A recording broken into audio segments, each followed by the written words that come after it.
Cheers, y'all.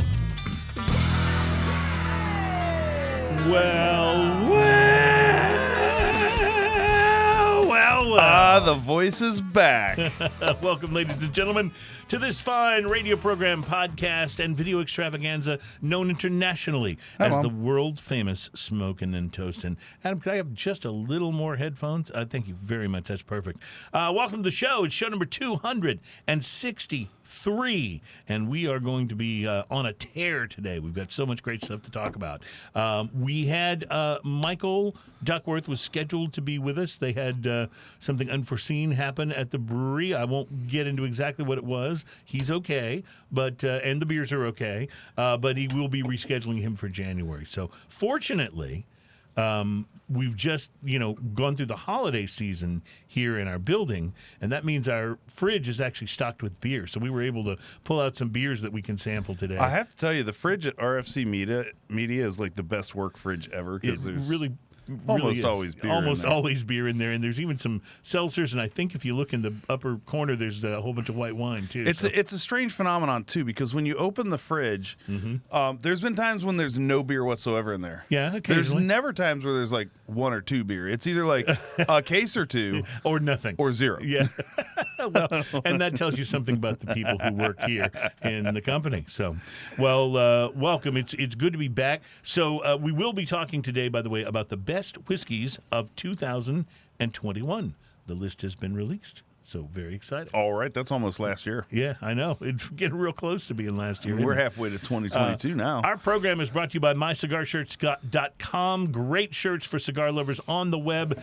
Check them out. They're a bit snarky, and you'll like them. MyCigarShirts.com. Because cigars. So, Ian, in addition to the beers that we were able to scrounge from the fridge, we will also be tasting some of this rum that's atop Mr. Twirlygig. Man, right what now. a quirky, cool bottle that is. Yeah, it's got that slant. The neck of the bottle is to one side. I'm going to hold it's this slanted, up here so you can see it. So I will tell you that because of that slanted neck, I was very concerned about safety in pouring. Well, because depending on the direction you pour, I mean, it's slanted almost like a you know how the oil containers, when you buy a quart of oil, it's always off to one side. Right, and you never know which exactly. side to pour it from. Exactly, You're supposed to put, I think, the low side down.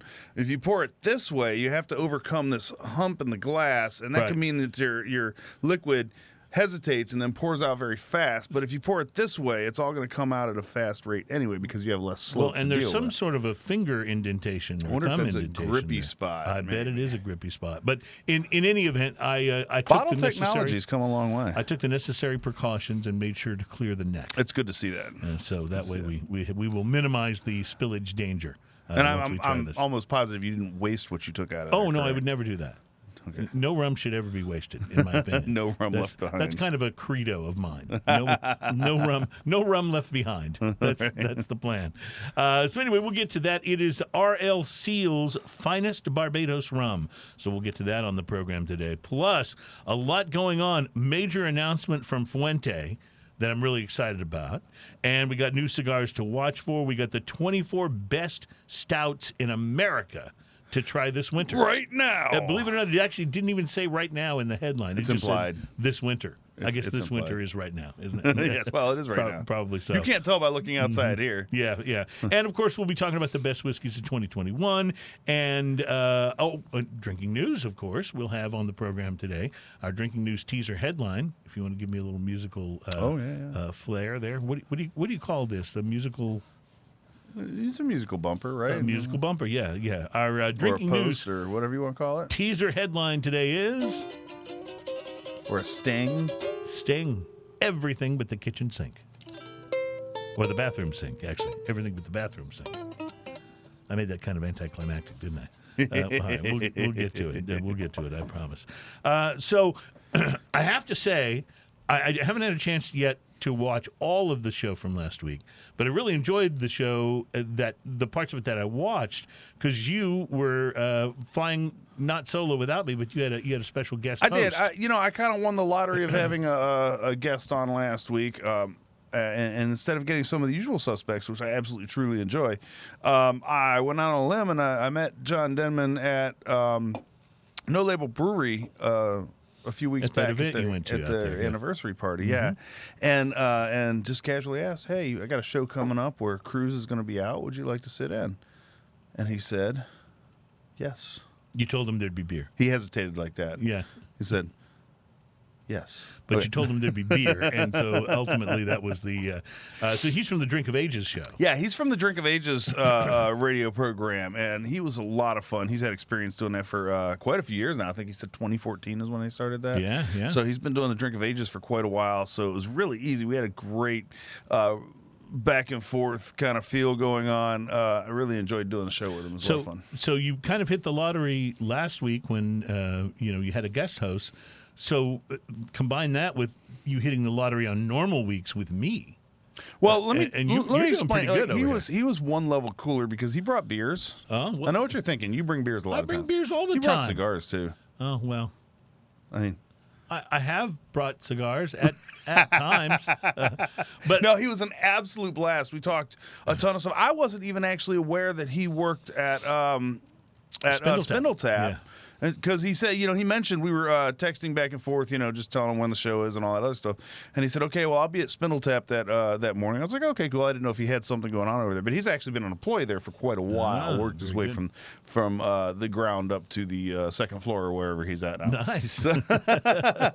Always good to get an office on the second floor. Yeah. No, he was so fun. I think we had a good repartee back and forth, and really enjoyed the visiting and the conversation. So That's great. Hopefully That's you great. guys enjoyed it too. And thank you to him for filling in on the show. It was that was a fantastic. Very cool thing to do. Speaking of bringing cigars to the show, I got to say a major thank you to you because you.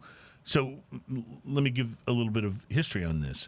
When we had Trenton Smith from Oliva on the show recently. Just a couple months ago. Just a couple months ago. He was talking about and brought one for us to smoke, actually, this very limited new Oliva cigar that was coming out. Trenton's incredibly awesome because not only did he bring one of us, each of us one, to smoke, but he had, I think, only the one box. Oh, yeah. They only forwarded him the one box. We got, and their box is a 12, so we got, a large percentage of it, actually. So you contacted our friend, Alan Denny, who runs the Galveston Island Cigar Lounge. I did.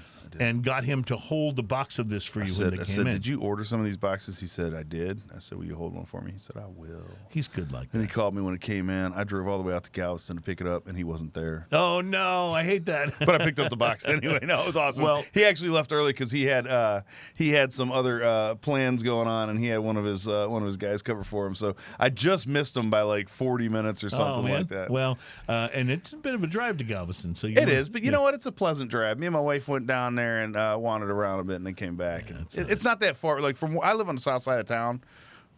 So the only real traffic you get is coming back because there's so much construction in that Texas City area. That whole area. Yeah. Yeah. Well, and Webster and Texas City. in any event, I had said to you, I'll split a box with you if you did. wanted to. You did. And you came in with my half of the box today. Only you're not accepting my payment. You're telling me that this is my Christmas present. I just want you to look at my Christmas present from Ian. This is amazing. Open This that is up. Look how beautiful it is on the half a inside. Box of these, and boy, the way these cigars are incredible. Oh, they're They're really, fantastic. really good. Oh, look at that! See, you got the nice. Then you got the little cedar divider, which is padded, and then look at that. That's gorgeous, That's isn't just it? beauty. Look at the presentation on that. beauty. Oh, what a wonderful thing. So this is a surprise, and it's unprecedented. And I am really going to have to rethink that. You say it's unprecedented. I think I've brought you cigars before. Well, yeah, but you haven't brought me half a box of the Oliva Special release. the 135th anniversary Serie V Milano, and they're so good. They're fantastic. They really are. So I am definitely going to have to rethink what I was getting you for Christmas. That package of Shrinky Dinks is not going to seem like. Not going to seem quite appropriate. You know how they say it's the thought that counts? Yeah. That's bullshit. Of course it is. Of course it is. No, I'm joking. Whoever said it You was owe the- me nothing, sir. Whoever said it was the thought that counts was the giver of the crappy gift, not the receiver of the crappy gift. So, in any case, it's a really nice gesture. Thank you, my friend. Merry Christmas, my And friend. thank you. I'm feeling very Christmassy. You know what's all of a happening sudden. next week? Oh yeah. You talking about our show? Yeah. Yeah, next week is our pipe show for Christmas. Pipe show. Yeah, we're going to be very Santa-ish with pipes. Yes. Yeah. So we do a pipe show about once a year. And It's not always the same time every year, but No. we do fit it in. we usually do wait until it's a little cool, and it has cooled off some here, although today's fairly warm. But we will be in place at the Briar Shop next week, smoking pipes and talking about pipes. And what's interesting to me, Oldest tobacconist shop in Houston. The Briar Shop is now located in Rice Village. Yes, and it's a great shop. It's right next to Torchy's Tacos for those of you who are new to Rice Village. and they are absolute like masters of the pipe. I mean, they have so much pipe tobacco, it's just unreal. Not only is there tobacco selection, I believe it's the largest I've seen in Houston. I wouldn't be surprised if it's the largest in the whole region. But their pipe selection is as well. It's fantastic. And a lot of other places, like if you go into Casa de Monte Cristo, they have a nice selection of pipes, but they don't have as big a selection because they're more cigar oriented, as are a lot of tobacconists. Sure, that makes sense. Well, and there's some definite pipe experts at the Briar Shop too, and Yes, we'll have Austin's going to be with us on so that he'll show. be able to talk pipes with us. We That's met great. Austin briefly on the last show, and Trenton was with us. He's one of the employees there and a bit of a pipe specialist of his own. Can't wait. It's going to be a lot. I'm of going fun. to bring some pipes to show off. You know, the pipe show, like I said, we do them about once a year, and it's always it always posts big numbers in terms of the listening and viewing. So I don't know if it's because we only do it once or whatever, but Well, it seems the pipe fans come out of the woodwork. so Pipes to are speak. interesting, and I think that a lot of times, like, so there's a lot of people who watch our show that really enjoy the spirit and beer side of it, and they enjoy the cigar side of it. They're not totally into cigars, and then I think there's also, like, we have our cigar fans as well that really enjoy the reviews and those kind of things anyway. But I do get a lot of feedback, like I like the way you describe the cigars and stuff, but I'm really not into them. But I think a lot of times people like the idea of a pipe. First off, it looks really cool. Second off, it's a little more casual. You're not as dedicated time-wise as when you light a cigar. You're stuck until that cigar is done, which is great for me. Like, bigger cigar. That's Love more it, time yes. I'm, dedicated to that cigar. But I think a lot of people are intimidated by spending that much time. That's why smaller cigars, in general, for people who don't smoke cigars very much, because it's a little overwhelming. But pipes are one of those things that you can just load a half bowl if you want. You can get a smaller pipe. You can get whatever tobaccos. You can just change the flavor. But I think a lot of people are curious about it, and they're a little scared about what it costs to get into smoking a pipe. Well, you can get one of those corncob. The Missouri Meerschaums are fantastic. Yeah, and I think like $5 or something. Man, they're between, I think, $10 and $16 usually ish for a corncob pipe. and they smoke great.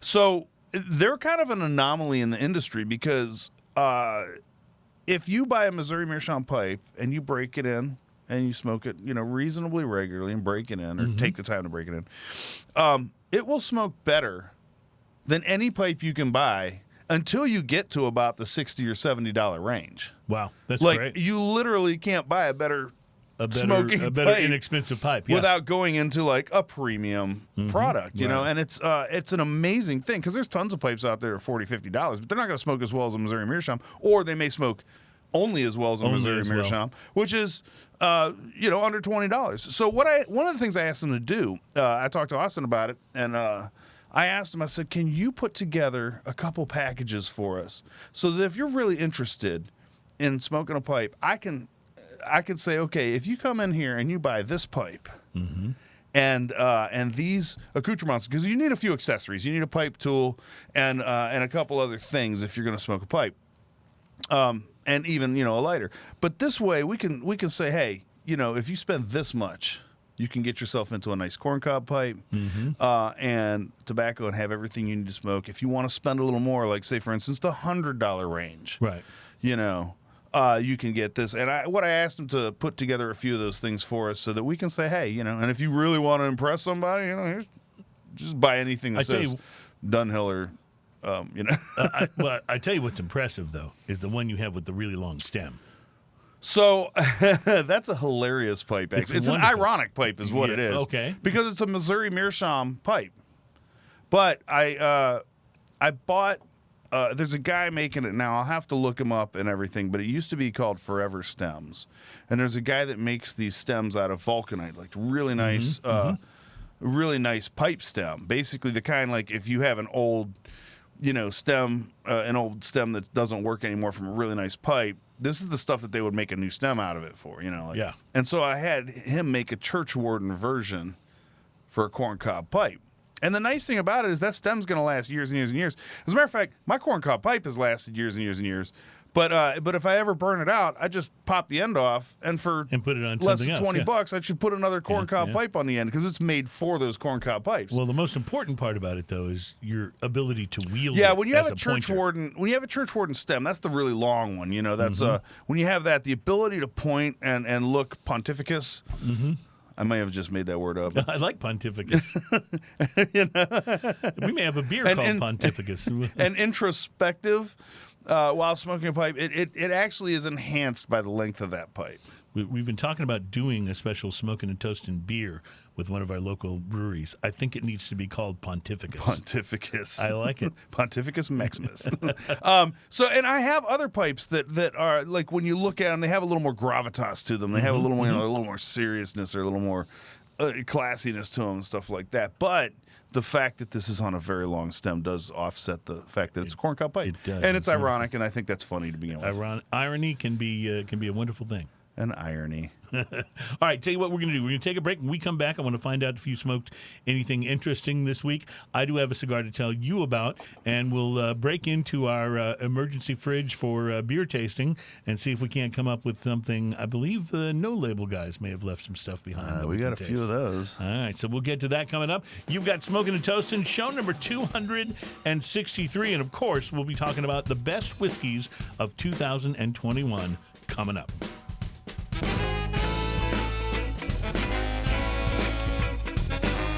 All right.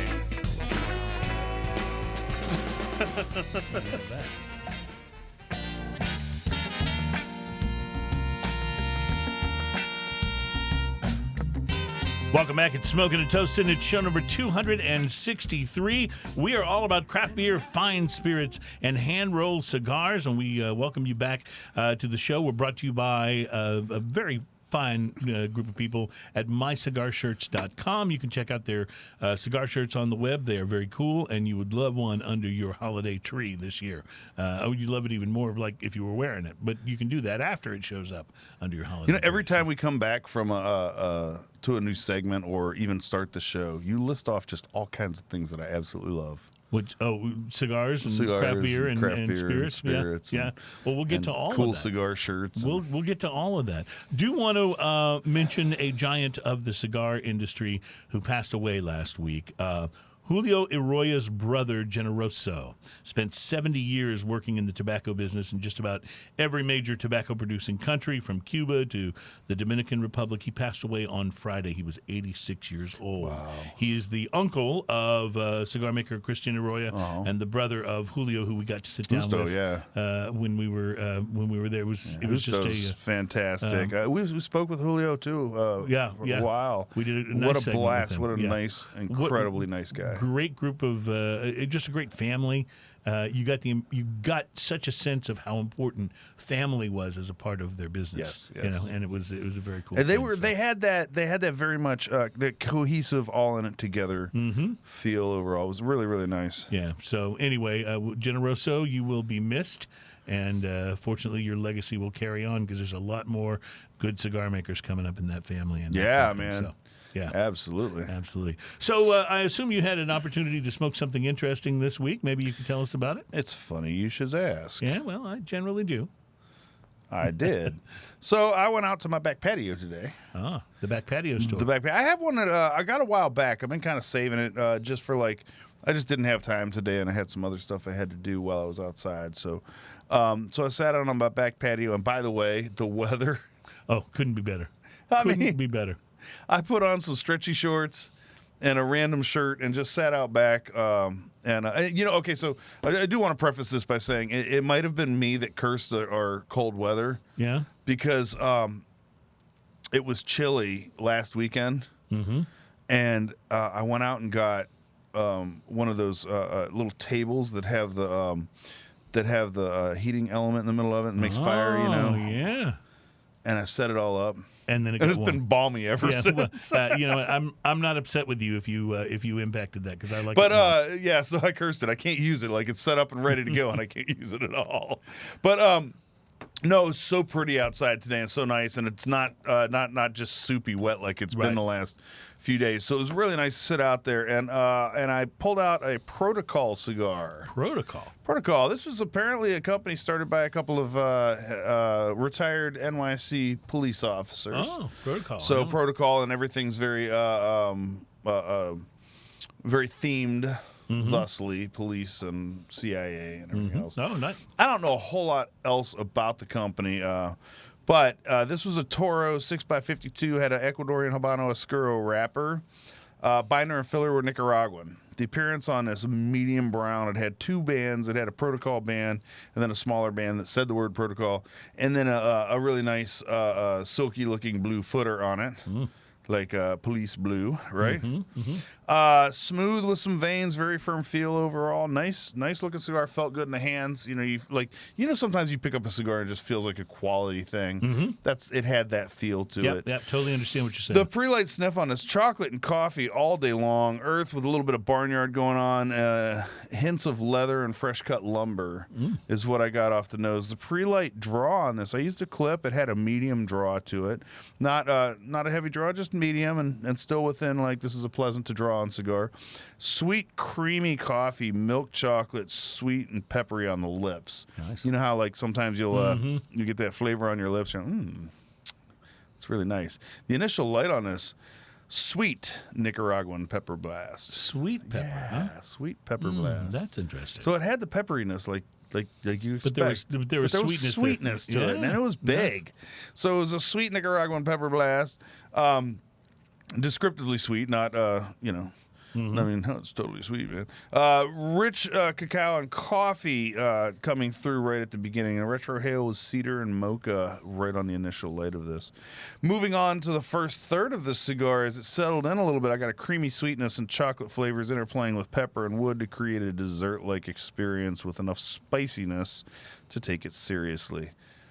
That was waxing on this one. I like a little that. bit, Yeah, I like that. That's very poetic. Coffee aftertaste lingers a long time. It was really, really nice. I enjoyed it. It had that just a little hint of that bitter coffee aftertaste. It was really nice. The retrohale was peppery, slightly sweet, solid ash, great burn. The second third of this, pepper remains consistent. Coffee and chocolate flavors keep a strong vigil. Oh, I was being being poetic today. Yeah. Coffee and chocolate flavors keep a strong vigil. Nuttiness makes an appearance and adds a delicious new dimension to the overall palate. The wrapper leaves a nice lingering leather note on the lips. It was really nice because, you know, like after you take a puff and you sit there and you just kind of taste the flavor on your lips really added to it as well. Nice. Super nice. The retrohale is mocha and toast at this point. Solid ash, perfect burn. The last third of this, nuttiness takes over. I don't mean an attitude. I mean mostly in flavor. But it was nice. Either way. Nuttiness takes over. Sweet and toasty notes come up front. Pepper remains consistent throughout. Leather, coffee, and mocha flavors swirl around playfully. Medium body all the way around. Retrohale is sweet cedar and toast with a touch of pepper. Solid ash, perfect burn. This cigar comes in about $9.50, which is not cheap. Yeah. It's a good sized cigar, though. 6x52 is a pretty good sized cigar. It smoked for well over an hour. Good. Hour and 15. Nice. I give it a 6. Really? 100%. I'll buy more. Wow. I will so actually actively seek out more. Punched above its price class. Yes. Very much so. If I'd paid a couple more dollars for this, I'd have been perfectly fine with it. That is so great. Without even batting an eye, just for the quality of smoke. I had no idea. I'd seen the label before, I think, but I had never tried them. Do you remember where you bought it? A buddy of mine does cigar bids sometimes when we split boxes. So it's one that he tossed in with a box split that I had with them. And he goes, here, try this. I think they're really good. So, Stan, you were right. Yeah, very nice. Really good cigar. I enjoyed it. That totally works. Now I got to go find more.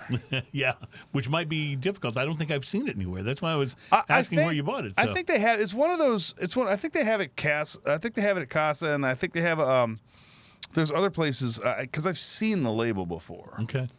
It's like a really it's the letter P, and it says Protocol. Well, you can look at the picture if you want. Protocol cigar, yeah. Protocol cigars. But yeah, it was really good. Very nice, very nice. Well, I had an interesting one this week I want to tell you about. I smoked the St. Louis Ray Carenas. Oh, I haven't smoked a St. Louis Ray in a long time. I haven't either. I used to smoke them a lot because they had some really good, relatively inexpensive smokes where you felt like you got a lot for what you were paying for them. That is one of the most classic looking cigars. The label and everything. Well, it really is. It looks like a Cuban, quite frankly. Yeah, it's when you so look classic looking. Yeah, and I like the one. I don't remember the name of the one, but I used to smoke one all the time that comes wrapped in tissue paper. Oh, you know the one I'm talking about? Yeah, I've seen that. Yeah, that's always been a good and inexpensive smoke. So I picked up one of the Carenas, Robusto, a very nice looking light brown stick. It was rolled in Honduras using Honduran binder and filler beneath a wrapper from Nicaragua. So the pre-light gave a nice note of cocoa, which surprised me a little, actually. I was, expecting more of the leathery and peppery notes, but I got a little cocoa on it. And then there was also a slightly acidic barnyard note, and I know that sounds like it's not good, but it is. Kind of is, yeah. Yeah.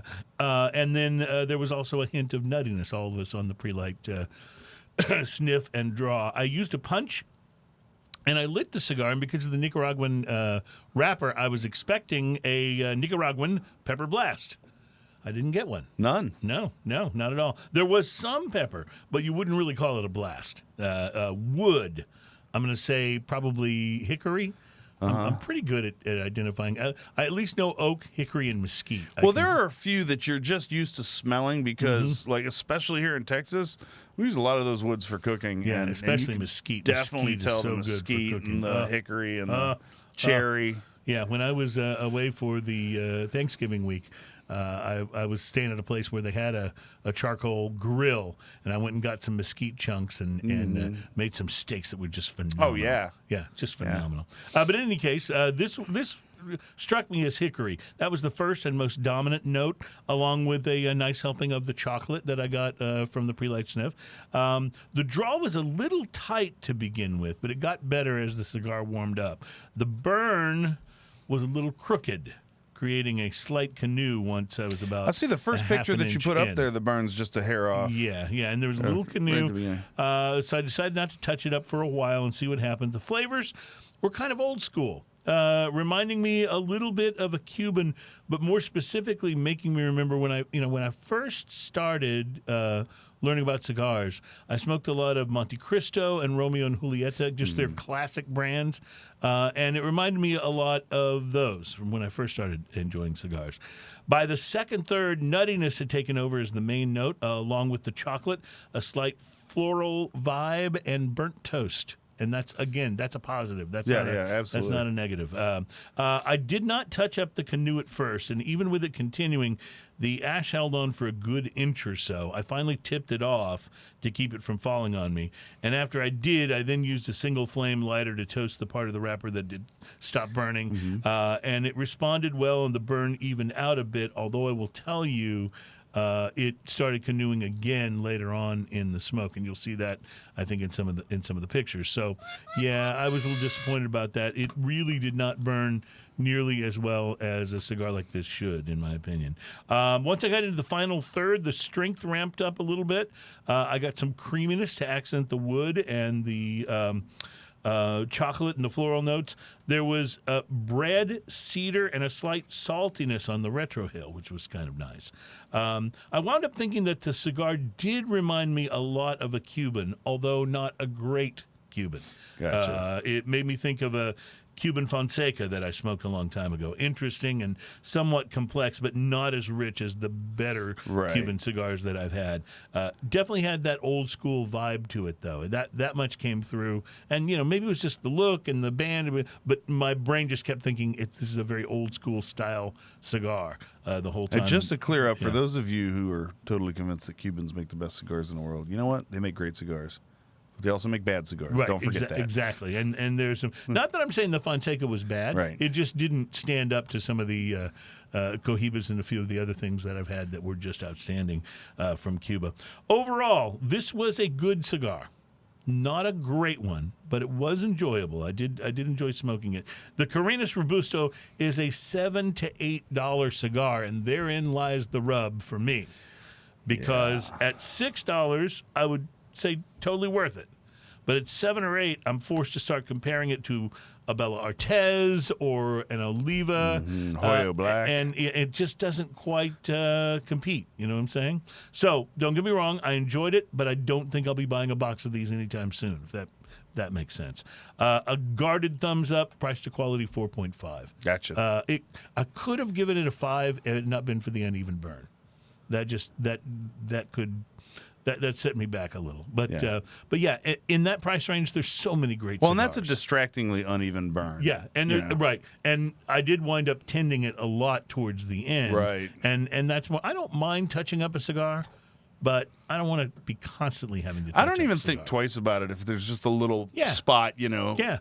And it just kiss it with the And flame. sometimes along the vein, it won't burn quite as evenly. You just touch it up, and it goes on just fine. But this one, this one gave me more problems than I was expecting. But hey, life can be like that. You're so good at that, I do my best. I practice. Have you considered a career in sound effects? I practice with beer cans a lot. Okay. To try and get that That's good to know. freshly cracked beer can. So sound. So thanks to the guys from No Label and the guys from St. Arnold, both Houston area breweries, we do actually have some beers to sample today, which is a good thing, because when Michael had to unexpectedly bail on us, and again I want to stress he had a very, very good reason for doing that. So it's not like this is not a Yellow Rose thing where he just left us high and dry. He was very apologetic, and I assured him that we'd reschedule him for January. And he even said, we'll see if he does this. He even said he was going to send over some beer as an apology. And I said, well, I never say no to beer. It's hard to say no to that. It really is. So, but in the meantime, the No Label guys left some things behind when we had them here. And this is maybe one of the more interesting cans that I've seen because, here in Houston, where the show originates, we have a number of suburbs that surround the city. One is Pasadena, or as we like to call it here, Stinkadena. But Pasadena is the home to the legendary Gilley's nightclub. And I say legendary because it was in that John Travolta movie. What was the name of that? That movie? was Urban Cowboy. Urban Cowboy. Thank you. And Sissy so, Spacek and John Travolta. and the guy with the net half shirt. Yep. It was definitely 80s. It says on the can, Gilley's was a honky-tonk bar founded in 1971 by country music singer Mickey Gilley in Pasadena, Texas. It was a central location in the famous 1980 movie Urban Cowboy, and this refreshing beer embodies its spirit. Now, this is interesting because I don't think of No Label as a place that would be doing a beer that's celebrating a honky tonk. It just seems they seem more suburban and elite than that. And I don't mean that in a bad way. But they're still in Katy, which until recently was just the country. Yeah, you're absolutely right. So it'll be interesting to see what this one is like. Have you had this beer before? I have. And so, as a matter of fact, I think I've had every beer we're going to try today, but I don't think we've ever talked about these beers. I know we haven't talked about this one because it wasn't one of the ones that we had on the show when the guys were here from No Label. So you laugh about like the countryside of things. I actually played a gig just outside the Beltway. Yeah. So Houston has 3 loops now. Yeah. They have the 610 loop, which surrounds the city, which is enormous. Mm-hmm. Then they have the, oh my God, I can't believe the size of that, Beltway 8. Right. which goes around not only Houston, but surrounding towns. And then we have just recently 99, or the Grand Parkway. Grand Parkway, yep. I mean, like you just go look at a map to even try to visualize scary, what's actually. going on there. It really is. But anyway, just outside the Beltway, and I'm talking about like blocks from just outside the Beltway, on Old Highway 90 was this little bar. I'm blanking on the name of it, but I got a gig out there. A friend of mine's a drummer, and he called me up and goes, "Hey, man, I got a gig out here. You mind coming to play it?" I said, "Okay." So I pulled up to the front. It's got kind of a little roundabout in the front where you could pull up.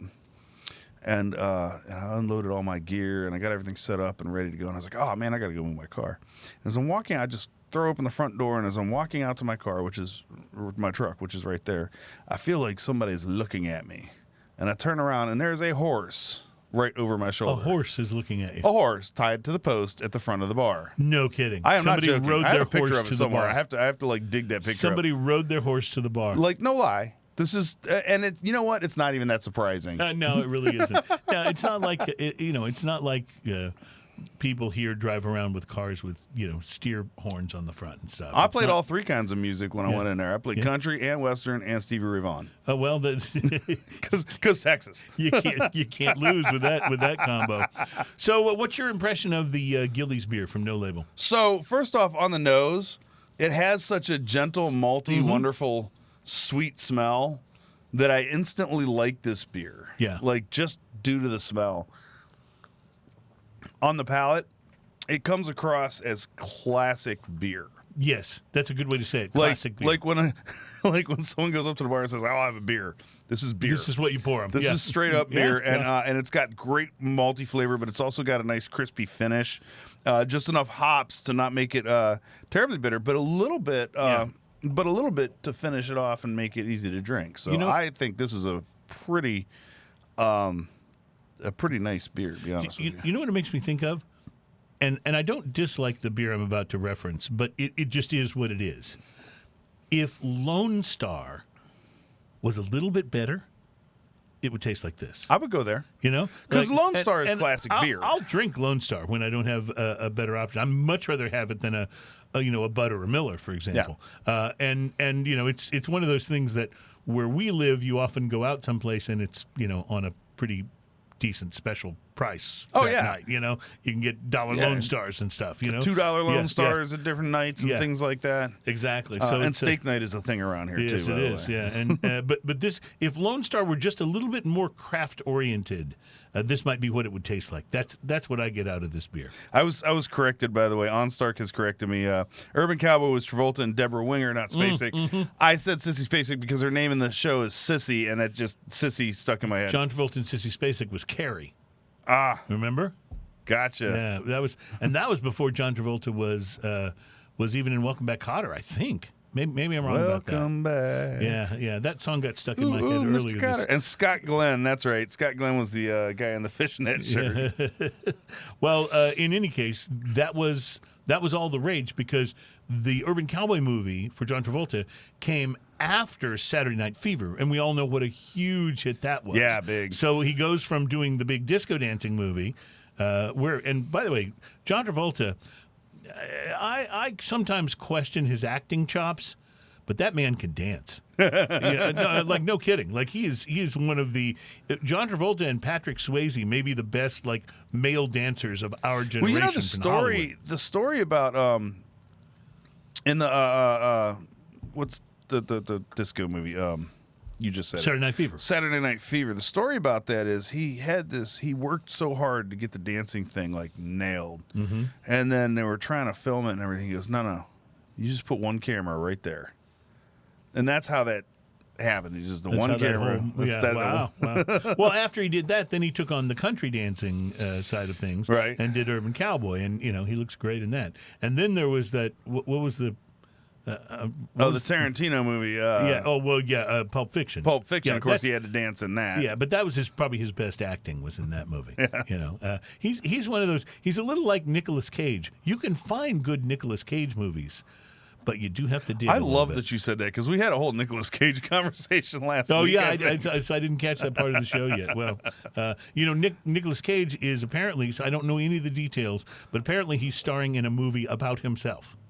That's awesome. Yeah, which kind of is it kind of like a Being John Malkovich I was thing? just about to say it's kind of like Being John Malkovich, except it's being Nick Cage, I guess. What a brilliantly bizarre movie that was. Yeah. Oh yeah, it was really a great movie, wasn't it? Oh man. So in any case, I recommend this beer. I like it. When sometimes when you just want a beer, you don't want anything too fancy or you want something a little more straightforward, I would say this is a good candidate for this that. This is a step up from your lawnmower beer, so to speak. A step up from your Lone Star or even from Yuengling, I think. I like this better than Yuengling. Yes. Even from Yuengling, which is fine. And Yuengling's been going crazy around here since we just got it. Yeah. And it's a fine beer. And but this is like a step up from that in quality. But and in the way that comparison, Lone Star and Yingling are kind of just straightforward beers, Yeah, that's very kind of much, what this is. very Just much. maybe just a touch better. I like this. This will be on my rotation. I'm from now enjoying on. it. Yeah, this is one you would always want to have a couple of these in the fridge for when you're in that mood. You know what I mean? When you want something that's kind of simple and beer-like. Yeah, simple and beer-like. Like if you had this with a burger and fries, Yep, it'd be that's fantastic. perfect. Be fantastic. All right, we're going to take a break. We will be back in just a moment. We have lots more to taste, including a really interesting-looking rum called R.L. Seale's Finest Barbados Rum. Did we lose Mr. Twirligig? It looks like he's... Oh, no, he's working now. Okay, so we'll be back with that. Plus, I'll tell you about new cigars to watch for. And dang it, all this time I've been wanting to maybe like move to New Zealand and retire. And because I've just always thought New Zealand was so cool, I'm scrapping those plans, and I'll tell you why. Coming up, it's Smoking and Toasting, and we'll be right back. Mr. Twirligig is less twirly today. More just gig, I guess. Just gig. I don't know what.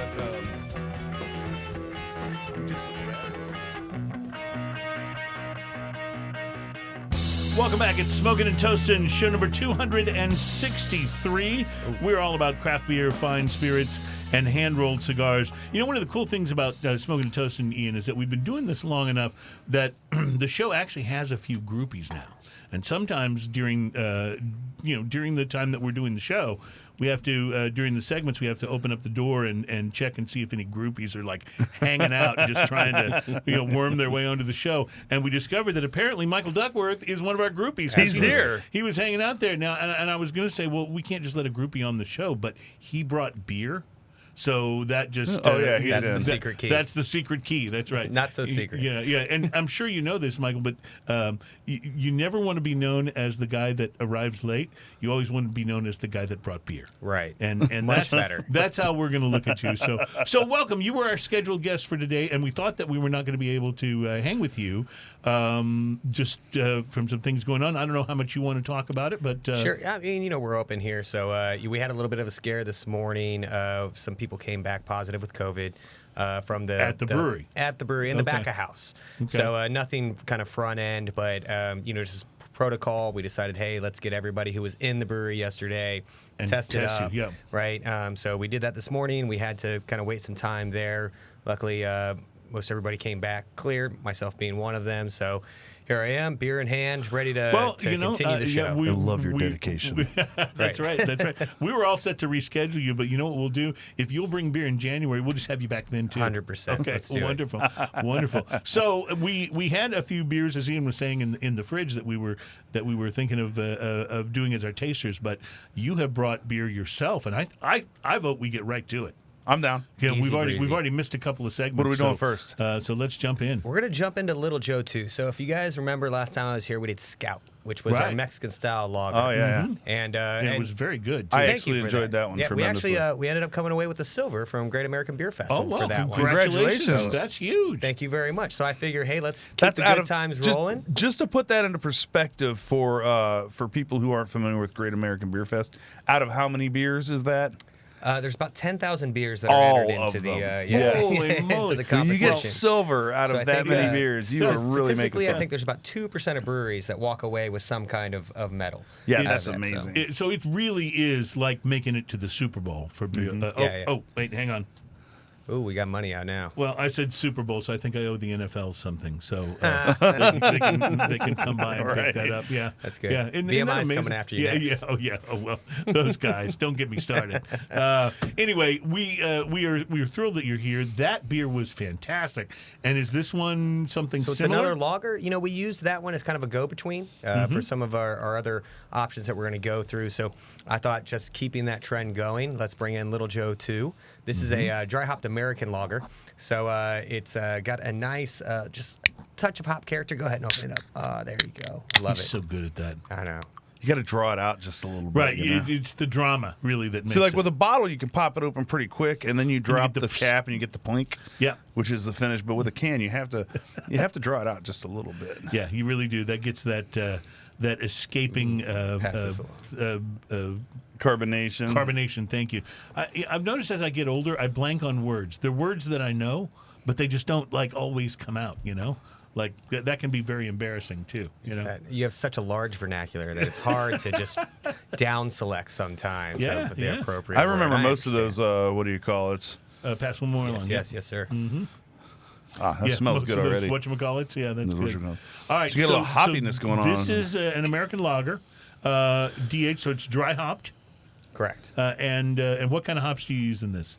I'm gonna have to get back to you on that with the rush over here. It's I got a forgot little to floral. look up a couple things. It's got a little floral to it, a little citrus and floral kind of I thing. believe going it's an American hop. I want to say maybe Strata off the top of my head, could be Sabro, but I'm not 100% on that, so I'll come back to you. It tastes like maybe Strata. Yeah, I'm getting a little bit better at identifying Ooh, hop nice. flavors. It's taken me a while.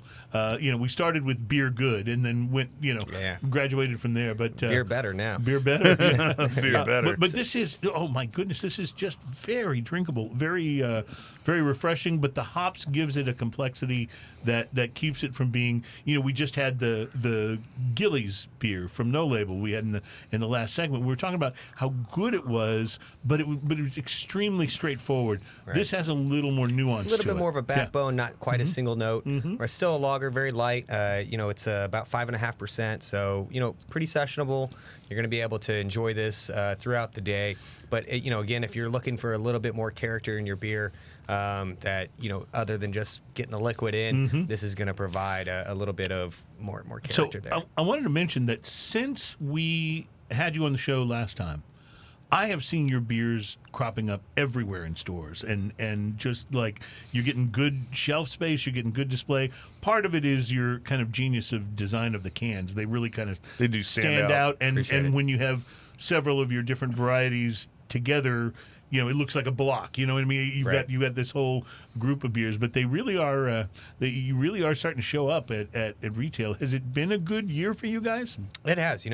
21 was polarizing from 20 and even 19 going back. We're only about 3 years old, so still pretty young company. And in 19 we had zero shelf presence. You were And all then, brewery at that right. point. Yeah. And then at the end of 20 we started coming on, and then this last year we've made a very large push towards that. So we're really excited to continue partnering with a lot of our retail accounts. We're into a lot of HEBs now. Yeah, I've seen you in HEB. Yeah. Almost all the specs and Total Wines, at least in the greater Houston area, inside the loop and a little beyond. And if you're from somewhere other than Houston, if you're in specs and Total Wine in this town, you're very, very well covered.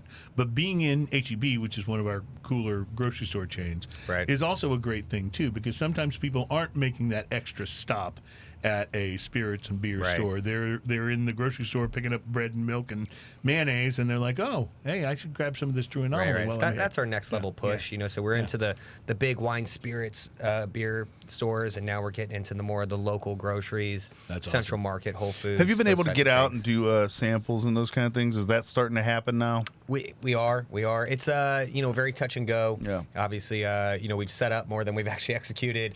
Right. Things happen, and then we Sure. get asked to stand down, and that's all okay. We're pretty flexible with those types of events, but usually on the weekends, Friday, Saturday, maybe Sunday, we try to get out there at grocery stores at least, liquor stores obviously. Yeah. I got to think, though, if you're in a grocery store and you're sampling this and I come by, I'm taking some of this home with me. I mean, it's Absolutely. it's got that instant This has- sort of, oh, yeah. This has a few things going on that I'm trying to nail down. First off, there's a soft bitterness to the finish, and it's citrusy and a little wonderful. floral. And I really like the combination of that floral, like dandelion or sunflower kind of floral, if that makes sense. That's why I was Yeah, thinking no, I can pick Strata. that up. And then on top of that, it's a little more carbonated than I would expect, and it just dances around. It's really kind of pleasant. So I often take I think issue. that's about right. I often take You're always issue a- with always beers really for good. being a little too carbonated, but I think in this case it totally works with what you've got happening flavor-wise. I'm No, I find myself just enjoying the carbonation, kind of like pop rocks almost. Right. You know, Well, like just kind of enjoying the feel totally of it with the works. flavor. Brings you- it up off the tongue. and you can see I right? took that one right down. Let's fix Right. that. But and thank you. I don't want you to get drangry on the show. What I Drangry's was a thing, man. What I was really pointing out, though, is how drinkable it is. That we, it didn't take me long to just go, yeah, I'll have a little more, a little more. This has, you got the Doritos effect in full force here. You can't just have one, Yeah, that's right. you Man, can you imagine how good this goes with Doritos? Oh my God! Yeah, let's start thinking about that. I wanted to ask you this, Michael. I chanced across something interesting. I was looking on the internets about. I was just looking up some things about beer and came across an article that was talking about what 2022 would be like. And there was an interesting interview with a guy named Kevin Davey. He is the head brewer at Wayfinder Beer in Portland, Oregon. And I want to read you some of what... We just assume that you know everybody from every Right, brewery. yeah, there's he's a your secret bud, I'm club. sure. Yeah. But I want to read you what he said and see if you agree with this. Yes, sir. They're talking about what they expect for 2022. And he says, I believe that we'll see a lot more brand loyalty from customers. There's a lot of choice, and drinkers have been jumping around from brewery to brewery to find flavors and styles they like. And I think they're finding now there's too much choice in the marketplace. A little analysis paralysis. It can be overwhelming. So I believe that customers are finding a producer that they like and are sticking with them, kind of like it was in the old days. And he is 100% right about what the past few years have been like. I mean, people, bounce from, going and buying beer, if you're headed into your favorite place to shop for beer, has become less about picking up a 6-pack or a 12-pack of your favorite and more about trying something new, Right. seeing what's out that you haven't tried yet and trying that. He's saying, though, he thinks it's going to return to more of a brand loyalty thing, and he says, and that means cleaner beer styles. Most people want something that doesn't have a lot of BS in it, like fruit syrup or kibble or frosted flakes. What people do want at the end of the day is a beer that resembles beer and that has flavor. My advice, he says, to other brewers is stick with what you're good at and make it available to a lot of people. We don't need to all follow hype trends or what's popular for a minute.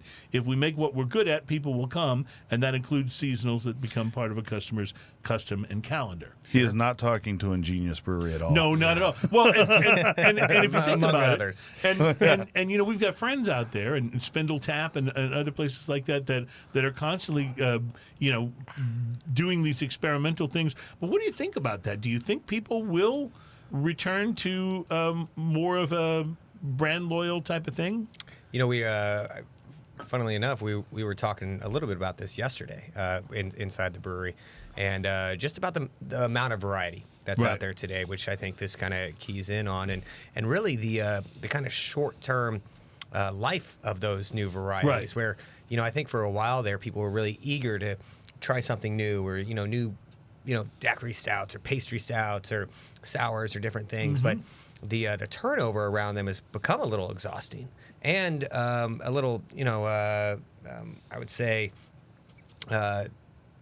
less of an effort. Wanting Sure. to take Yeah. less of an effort to make that happen, especially when you try again and again to maybe get something exclusive or something is in limited quantity, and you show up and it's not there, and you get a little disappointment. And then so this whole chasing thing, I think, is kind of coming to a head where there's just so many varieties and options out there right now that it does become a little bit, like you said, analysis paralysis, a little inundating, that eventually you do want to come back and say, you know what I really enjoy and what I need in the fridge?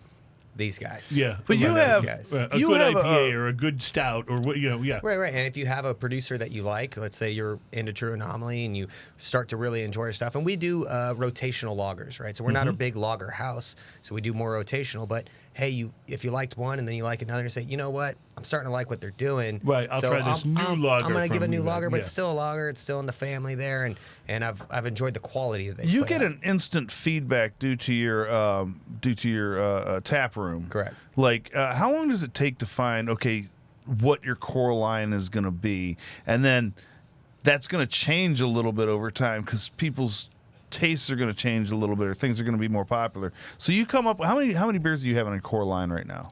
We have about a dozen beers in our core line. That's a right lot for a core line. That is and continuous. Especially for a brewery as young as you guys. Right, you and know? a lot of that is because we delve into some of these saisons and Belgians that you won't normally see. And I do love whenever I go there. I always have to go. Usually, always have like 2 or 3 different Belgian style beers of different varieties, and I love doing that. We got the whole lineup: single, double, triple, quad right now.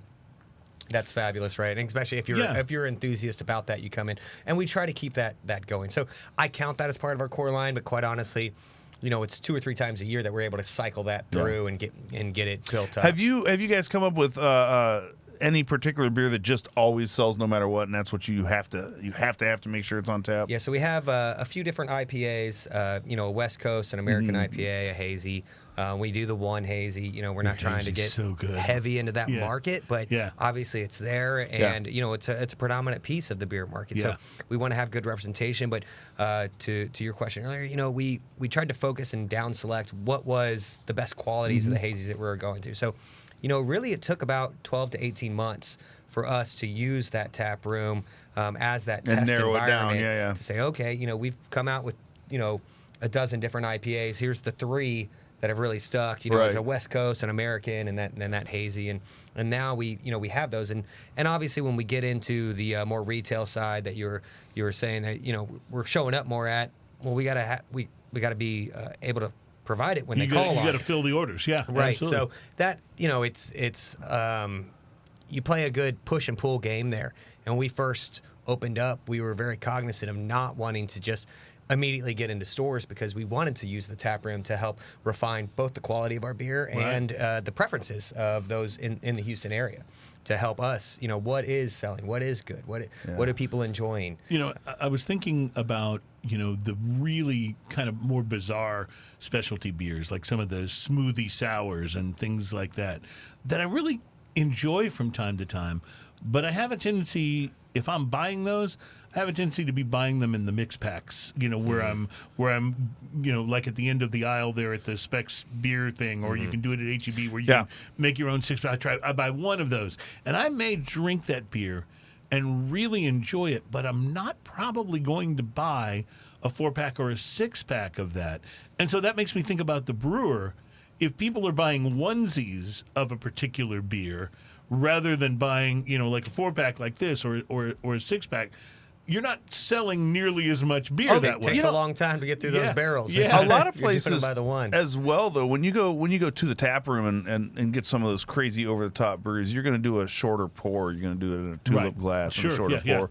And I think that's see, you're getting good at that. Yeah. And I think that's a great thing because not only I'm sure there's some kind of stipulation to because the ABV on some of those that you have to pour a shorter thing, but a lot of times when you get a 16-ounce can or something like that's something you split with people. Right. You know, and it's nice to sit down and experience, and you might try 4 or 5 different ones of those. I've got some bombers at the house that I will either wind up bringing onto the show here, or I'll wait until maybe, you come over and we'll open them up and drink them together, because it's just not the type of thing where you go, well, it's a Wednesday. I think I'll open this. There are certain bombers that I'll commit to, like real heavy. Like if I open that, I'm fine with having the whole thing. It's $5. Come on. I've got a collection of Pumpkinator in the fridge right now, going back from 2013. But those are the beers. Love it. I've got a hard time committing to that myself, right? The whole box. And Pumpkinator itself, Pumpkinator needs a year to 3 years to be really, really good. After that, it gets questionable. But it can still be pretty good. So you know what I need? I need, like in the wine industry, you don't see this as much in beers. Like, when is it peaking? Right. Hey, it's peaking now. This is the time. Let's go have it. Several weeks ago, I brought in for us to taste this year's Anchor Christmas Ale. Yes. And it was really good. We really liked it. At the little store downstairs from me in my building at Phoenicia Market, they have a really nice beer selection there, and I buy beer from them quite often. They have that, but they only have it in that Magnum bottle, like the big, like the huge champagne bottle. You know how much I want to buy that every time I see it? I do. Every time I pass by, I go, should I? Like it just seems like, but then I think about, man, unless I'm having a party. Right. I got a fridge. You can keep it until next year if you want. Yeah. Do you? Because it's so tall. I got a whole full size extra fridge. You know what? I got a special shelf for Sometimes magnums. I'll just take the shelves out and put kegs in there. It's fine. You were so cool. No joking. All right. You were so cool to bring me this half box of Oliva special cigars for my holiday gift. I think I may know what I'm getting you for Christmas. I think you may be. Is it beer? Because I like beer. You may have a Magnum in your future. He knows because you're going to have to split it with him later. We got some funny comments going on here too. Apparently we're monsters for killing Twirlygig. I don't think we killed Twirlygig. I think Twirlygig needs an iron lung. Yeah. That's really it. Maybe he just needs help. We need to see if Twirlygig is testing positive for anything. His internal batteries are not working right. I think we put too heavy a rum bottle. I think on it. Wiki Brian also mentioned, you want to be the guy that brought beer or tacos. Either one is acceptable. Legend I like if you brought tacos. both. Yeah, oh yeah, beer and tacos. yeah, absolute Dude, legend. Yeah, That's another level. It totally is. All right, I'll tell you what we're going to do. We're going to take a break. We'll be right back. We got more beer to taste thanks to Michael Duckworth. We're excited about that. Plus, we have some rum to taste. And I got to tell you about these whiskeys, the top whiskeys of 2021. The list is out. We'll get to it coming up. Speaking of lists, by the way, Cigar Aficionado Cigar of the Year lists coming out. come out. I think they start on January 12th, so we'll look forward to those as well. We'll be right back. It's Smoking and Toasting. Awesome. What a fun day. Well, thanks for coming in.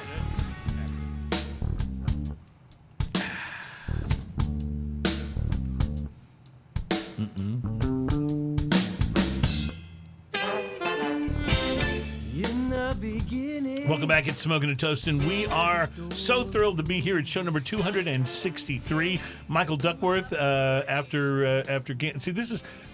this is how you do it, right? Michael Duckworth has to cancel at the last minute because of an emergency, and then he winds up showing anyway. Are you familiar with the guys from Yellow Rose Distilling? Because you could teach them a lesson or two. We just went and picked up some barrels from them this morning. Okay, So. all right. I will pause the conversation there so we don't get it. They do. I'll say it. They do make really good whiskey. They just don't keep appointments very well. That's all I'm saying. That's always disappointing. Hey, Ian, I'm so excited about this. I wanted to share this with you. And I don't know how much this cost, so I don't know if this will be in my price range to get you one of these for Christmas or not. All right. But Fuente Age Selection from the Arturo Fuente Cigar Company. It's actually a partnership between Arturo Fuente and Prometheus. They have unveiled a 2021 collection of releases, which is expected to start shipping to stores almost immediately. And included in this collection is a series of ashtrays and humidors that are themed for Purple Rain. Okay. As in the Prince movie. I love that. Purple Rain. Is that just the coolest thing ever? Purple Rain is my favorite movie that is just completely horribly acted. It's a terrible movie, but it's a great movie at the same time. I don't care. I will still watch it anytime that it comes on. Dude, Morris Day and the Time. Oh, Morris Day is wonderful. And the music is just fantastic. I mean, that was Prince at his absolute creative zenith, I think, in my Jerome, I need my mirror. My favorite scene is where Prince has the little puppet things. You don't need those girls. There's stupid music. There's so much in that movie. It's kind of a bizarre movie, it really too, is. in a lot of ways. And so you tried it again with Graffiti Bridge, and it did not have... I never watched Yeah, that. well, You get one. Don't. Yeah, Because don't watch Graffiti Bridge, just watch Didn't Purple Madonna Rain do again. one, too? Yeah, but she hasn't had a good movie. That's the thing. She just- I didn't watch any of those either. She hasn't had one that was redeemable. See, Purple Rain, the acting was bad, the plot was virtually non-existent, and it was still an incredible movie. You know, Madonna did it's not funny put you that say together. that because last week I was in my workshop and I was like, I need to go find a classic album. Yeah. And Purple Rain was it. Speaking of classic albums, Yeah. when I was gone last week, I was attending a wedding. My best friend's son got married. The wedding took place in Austin. My wife and I rented an Airbnb, and we were thrilled when we showed up to see that it had a turntable and a collection of albums. Do you know how Nice. good the Revolution album by the Beatles is? Oh, I bet. It's I freaking bet it's amazing. not- And I haven't but listened here's- to it but here's as the an thing, too. album in forever. Here's Okay. not only is it a good album, but listening to it on vinyl, Oh, it was wonderful. there's something about it. Wonderful. Always. It made me think, why do I not listen to this more often? We you have know? one at the brewery. Oh, you have a turntable and vinyl? That's Right. great. I just brought it from home. I got about 40 records love there, it. and just I let love it. everybody I had enjoy a what they record like. collection for a long time. I toted those things around for years. Yes, I did too. Stacks of them, and finally at one point in time, I had a buddy of mine that was getting into albums, and I just gave him the whole collection. I was like, because I have too many, I have to like pick and choose my Yeah. hobbies because I already have too many other Well, things that's right. going on. It's you one know? of the reasons They always I got confused with the laser discs. You know how it is. it's one of the reasons I Then love they get all scratched up having by the cigars needle. as a hobby because you know what happens? You burn them and then they're gone. Oh, like true. they don't just pile up. You can't have your if- cigar and smoke it too. If they do, you're not smoking enough. So, but yes, Purple Rain humidors and ashtrays. I at least want an ashtray. Even if I can't afford the humidor, I want an ashtray. I bet they're expensive. The article I found on Half Wheel does not give the price, so we'll Because just have they're to, too expensive. We'll Right. just, If you have to ask. You have to ask. You have to ask. You can't afford it, right? Nailed it. Yeah, absolutely. All right, let's do some more beer since you have been Absolutely. so kind Let's as snag to this bring. guy over here. This is the Small Giant. Can't believe It you're making me is. do this. Yeah. So I this know. is, He comes on the show and we just drink more. What is that about? Yeah, exactly. So I'm going to do my best. So explain to me as you're opening this, what exactly? He's taking my job. He's that's getting okay. really He's good at getting this. really good at this He's popping getting the beer really thing. good at this. What exactly is a petite saison? So petite saison is another turn of phrase for grisette. And the reason we Well, say that's yeah, yeah, okay. did that So clarify? Did that clarify right it for up. you? Cleared that Good. right up. Thank Good. you. I'm glad we shorted that one up. Otherwise known as a little saison. So it's the tradition here is that it is the miner's version of the farmer's saison. So a saison was Okay. traditionally brewed a seasonal beer Like a for farm-style the beer, farm side beer, right? Okay, so right. you'd be working in the field, you'd come off for a break, and you'd have this beer. That's a saison. This was made for the miners during the Industrial Revolution, so it's a little lighter. It's about 4.5% alcohol. So when they come out of the mine, When they come out of the mines, you need the same level of refreshment, but just a little bit lighter because you're sweating a little bit more out there. You need a little lower alcohol content. Okay, got it. So as long as the canary is still alive and you make it out of the mine, you Right. get to enjoy You get some the- petite saison. Correct. Yeah, The you get to go grisette. back in. Yeah. So Yeah. if you pass out, it's nothing because you might have just had too many grisettes. I call that time travel. Right. So this beer should represent exactly kind of how it is, a very light character saison. So if you like a French saison style, it's going to have a nice little peppery, spice-bited linger at the end. Nice kind of floral at the front, and again a long finish that builds up a little bit. So again, 4.5% light in character, very crushable or sessionable on the patio. This is something that was There's a light, almost banana-ish kind of nose to it as Definitely well. a banana on the palate too when you take that first yeah. drink. So this is the yeast itself is a mix between a Belgian and French yeast style. So you're going to get a little bit of Belgian character in there, and that's where you get a little banana clove. This is so and, soft and lacy. It really is, and it's got such a wonderful funk to it. I mean, you really have done the funk very well. appreciate it. Yeah. Can if we you- define the funk? What creates the funk in a saison? And it's the yeast. is It's that what it 100% is? the It's- yeast. yeah, because it's a very specific funk, and it's a good thing. It is, yeah, and that's why we use saison as a backbone for a lot of our mixed fermentation Brett style beers that go into wood aging because it lends itself to those characteristics. You get more of that. This one I'd say like is a light hay. You know, very light and easy. Where if you really start extenuating, or putting those the yeast through extenuating circumstances in the barrel, where it's just sipping on the oxygen a little bit, that's where it develops more of those super funky characteristics. A horse blanket, real barnyard forward. Horse blanket doesn't sound like a good thing, but it is. It No, is. It's- Yeah. And here at Smoking and Toasting, we do have a saying, and that is that we want the funk. Yep, got to have that funk. Got to have that funk. Yeah. So it totally works.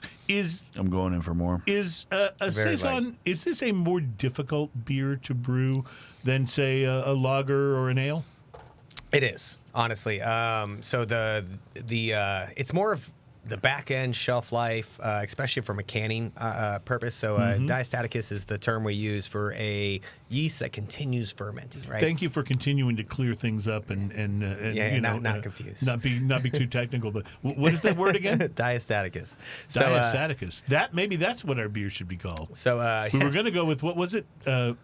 Prometheus. Pontificus. Pontificus. Pontificus. That's what we. the we- pontificator. So I'll just put you on the spot now. We want to do a smoking and toasting beer with you, like Okay. a limited release, and we want to call it Pontificus. Can we do that? I think we can figure it out. Okay, Yeah. good. We'll talk later. But that would be so Is there a much base fun. style that you're going for there? You know, what Something barrel-aged? What does a Pontificus sound like to you? Would it be a barrel aged something? I think so.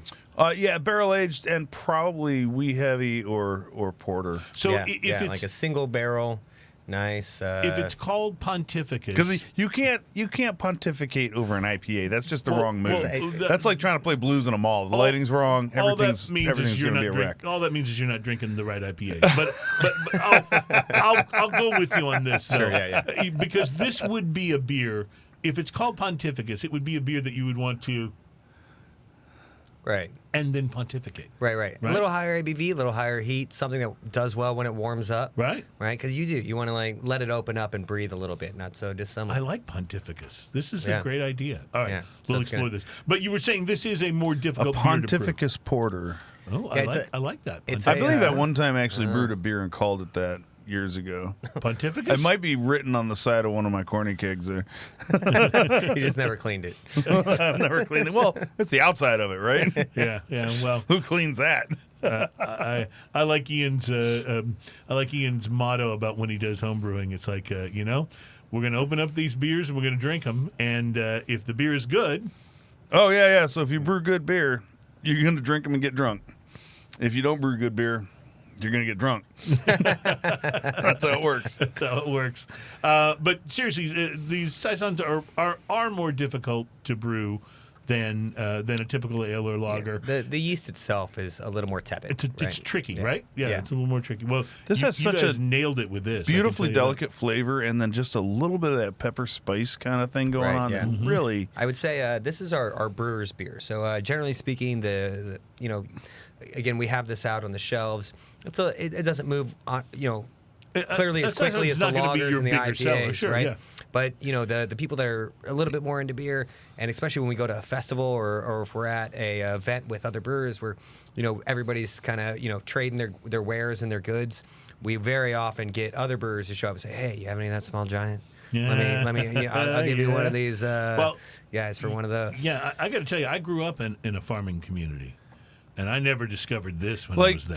this has such a specific set of flavors that I'm trying to think of foods that would pair with it, and the two things that pop into my brain, and this is so bizarre, are cheesecake, like a good classic cheesecake, or calamari. I was going to say fish. Yeah. Yeah.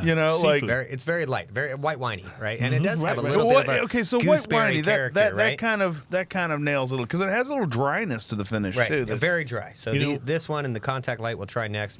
Dry finish and a little bit of gooseberry in this guy. When I was a kid, I grew up. Like I said, I grew up in a farming community. In fact, I would work summers irrigating peanuts. We called it moving pipe, but you would move one line of the sprinkler pipes over, so they would water the next set of peanuts.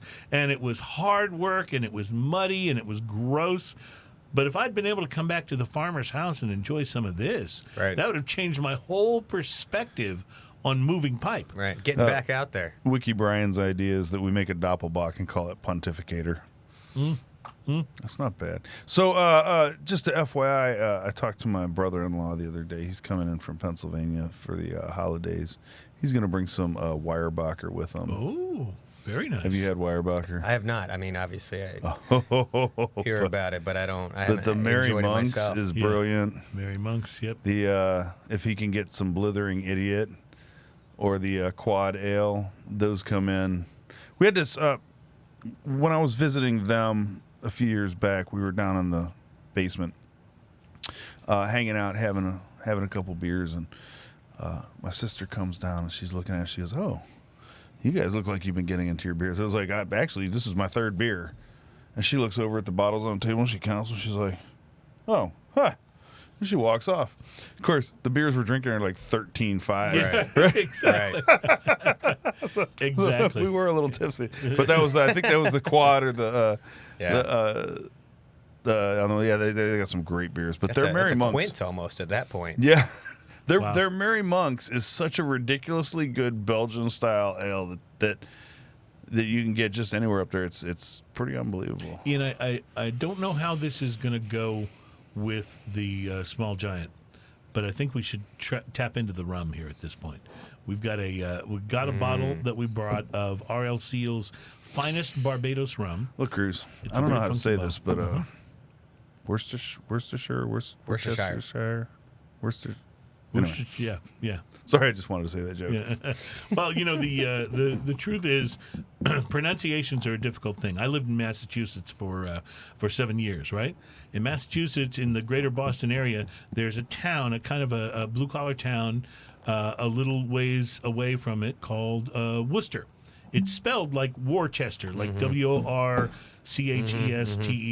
right? But it's pronounced Worcester. And then in Boston, there's a neighborhood that is very similar, except it starts with a D, but they pronounce it Dorchester, not Duster. So you never know when it comes to Worcestershire or whatever. You never know how the pronunciation. So here in supposed Texas, to go. right, we have the similar where it's the Texas quiz. You have the words up there, and can you say Nacogdoches? Kirkendall or Bear County, right? Looks like Bexar. Bexar, yeah. That's a good point. And Kirkendall is one of the best. Kirkendall. I think Siri still calls it Kuykendall Road, but that's going to happen. Although I have noticed, by the way, that on that mapping stuff, they're getting better and better about getting the pronunciations right. I guess over time they're correcting I have themselves. a nice Australian lady that tells me what's going on. Oh, see, I like and that. I feel like the accent just kind of, if it does come off incorrect, it's like, well, she doesn't know better. Right, yeah. She's not from around here. All right, since you brought up Australia, I got to share this story. For a big part of my life, one of my favorite musical artists in the world is the band Crowded House, and Neil Finn, who's the I thought you were going to say Falco, but go ahead. Yeah, well, Rock Me, I mean, he's from Australia, right? No, he's from Austria. Oh, Austria. There we go. That's So different. close. But Crowded House is from New Zealand, and so because I've always loved Neil Finn's songwriting, and I've followed them for a while, I've read some articles about New Zealand, and it just seems like the coolest place, right? I'm thinking this would be a place to go and retire. Like most people are just hanging out, raising sheep and goats. Like it's very chill. It's not. They don't get caught up in a lot of crazy political stuff like we do here. But I have officially decided I am not moving to New Zealand, because they are looking to create a lifetime ban on tobacco. A lifetime ban. Like they're going to tell you it's going to be just like California. You can smoke anywhere you want to as long as it's not inside or outside. Yeah. And I'm telling you, like this, I don't know what is this about. Yeah, that came out about a week ago. I remember that. It made some headlines. I don't even know what to say about that. Yeah, the country's Ministry of Health announced the Smoke-Free 2025 action plan aimed at completely eliminating the sale of tobacco products, especially those that are smoked, which inherently, of course, would include cigars. The plan doesn't take immediate effect and won't directly affect those who are currently old enough to produce tobacco. But still, the concept. Yeah. Come on. That's crazy. Yeah. Self-rolling. That's where we're going to get to back in Australia. So, Neil Finn, if you're listening, you're just going to have to come here. I'll bring cigars. We'll smoke. We'll talk music. It'll be wonderful. So, all right. Rum from Barbados. The Right before we get into rum, Blake mentions Worcestershire is how he says it's pronounced. Worcestershire. Wow, that doesn't seem right. There's a video, and if you're listening to this, you definitely need to look it up. It's called How It's Really Made. Yeah. And it's all about Worcestershire sauce. Yeah. And it actually uses the actual video from a documentary on Worcestershire sauce, but the voiceover is brilliant. Oh, okay. And you must watch it. By the way, speaking of how it's made, there is a great documentary series. I'm way off track here, but let me share this anyway. There's a great documentary series on the History Channel. You can stream it if you got Hulu, and it's about the foods that shaped America, and it's amazing. It's about like Post and Kellogg's cereal and Hershey's chocolate, and how these guys were basically titans of industry in their day, and how so much of what they did shaped the American landscape as we came to know it. Fascinating. My wife told me about it, and I was like, oh, okay, I'll watch it with you. And I was glued to it. It was amazing. Yeah. And it's like a 4-episode docu-series, I think, and definitely worth watching. I love the history behind it. Yeah, And the companies, too, that definitely. came behind it's it. It's really well done because they have actors that kind of reenact the brothers from the Kellogg brothers. One of them, and there's all kinds of scandal and crazy stuff that went on. It's really, really interesting. So anyway, not to plug another podcast, but if you ever listen to Business Wars, Business Wars is a good similar podcast. concept. I haven't listened to that one. It takes again, just looking at the history of whether it's Budweiser and Coors, and, Right, and right. just through the history of Industries how they going at came each from other. 1800 to 2000, how that evolved, and the different tacks they took to get ahead in the game. Yeah. Speaking We're of always having to foods that plug in shaped the America, podcast. Bruce comments donuts pretty much shaped him. I understand, and I relate to that shape. I do. I absolutely do. This rum is delicious. Okay, so and a this little hot. It is a little hot, isn't it? What's the ABV here? 46%. So It's got a little lean to the right It on the burns the a bottle. little. It burns, and when I say burn, I mean that in a good way. But it's got a little more heat going down. This than I this would bottle expect is from like you. its own before and after picture. See, this is before drinking the rum. This is after drinking the Oh, rum. okay, yeah, gotcha. It really is delicious. Gives a little So, bit of a lean to it. You know what I like about it? It drinks like one of those higher ABV rums, some of which we had, like the Foursquare and some of the other ones that we've had. But what it does have that those don't have is it's still got that caramel and molasses. It's very vibe sweet, to yes, it. Yeah, but in kind of a good way, not sickly sweet, but sweet. right. Sweet in just a palate Little teasing buttery. sort of way. Nice. Yeah, Buttery, But a yeah, lot I of go with times, that. a lot of times though, when you go to those higher ABV rums that drink more like a whiskey, you do lose that sense of the molasses and some of that barrel aging flavor. And in this case, you don't, which I really like this. So R.L. Seale's finest Barbados rum, 46% I will by admit, volume. we've been talking about marketing. I will admit the reason that I bought that, it caught my eye because of the wacky shaped the bottle. wacky shape of the bottle is pretty cool. Where'd you find this, Chris? This was at Specs. Okay. On the it's back of it's here it about says- Okay. $44 for the bottle. It says, according to the Surgeon General, women should not drink alcoholic beverages during pregnancy because of the risk. know. Wait, this is the same thing that says on your beer.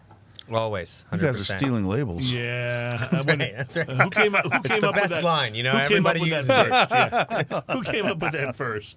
But truly, it actually doesn't say much about the rum. No, on it the doesn't say bottle. much at all. But it's a really nice a little emblem Finest on the front, Barbados rum. and it did. And the catch my bottle eye. is quirky cool. And let me just say this: I'm bummed to announce this, but I've been shopping rum and tequila, and it's all getting more expensive. It is. Which Yep. is kind of like, man, there used to be a day. I talk about this with my favorite tequila. Marshmallow. It has a little marshmallow aftertaste to it. Sorry, Yeah. that just popped into my head. Yeah, no, and you're right. It's there. It's got that creamy sort Like of in fluffy. the retrohale, it's like this little sweetness. But I always say this about my favorite tequila, which is the Reserva de la Familia from Jose Cuervo, which is the only Cuervo product I really like.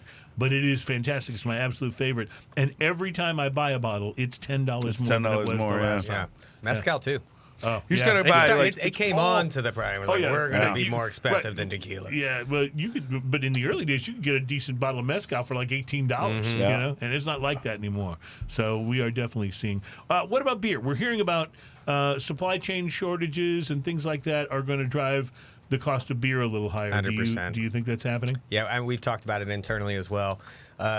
It's a bit of a double-edged sword for us as a craft brewery, because at the end of the day, we're probably more likely or in a better position to absorb some of those costs. Whereas, let's say our big beer competitors or the people that are coming in and looking at this on the shelf for $10 for a 4-pack versus a 6-pack of some Bud product or bigger beer product for substantially less, but they're going to get pinched, from what I understand, a little bit more. So They're fighting the price war a they're little fighting harder than because you their are, margins right? are Yeah. a little less, right? Right, So they're right. going to have to probably a little quicker elevate, right? And that's going to help bring the disparity a little closer. So there are maybe more opportunities.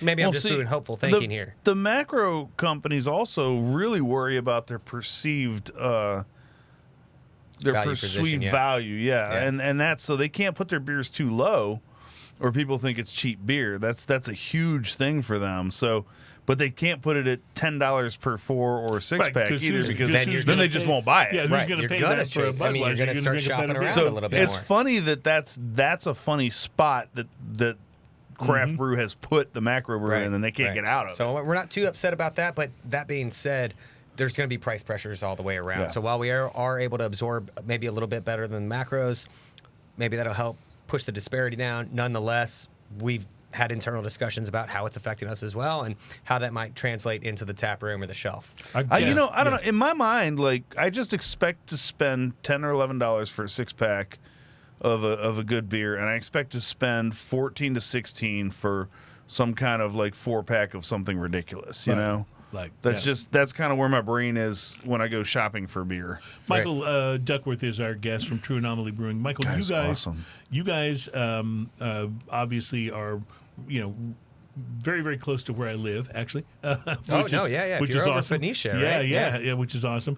But you guys, we also have talked about in recent weeks that the changes in policies from some of the can manufacturers are impacting craft beer, in that the minimum order has gone way up. Apparently. Right. You went from 1 truckload to 5 truckloads of minimum order. That means holding and storing a lot more cans. Right. But with you guys, because you do this thing where you've got the basic silver can, but you put your very colorful and decorative label on it, is that going to become what everybody does at this point because of this can situation? Right. There will be a lot of middle market players that are going to come back into the realm of kind of the emergent companies like ourselves, right? So we're not in a position where I can even buy the truckload. I mean, that would, we're in an 8,000 square foot facility that also houses a tap room. Where are you going to put 5 truckloads of cans? Yeah, unless I have a container outside, that's just not, it's not feasible for us. So that's why we're at where we're at.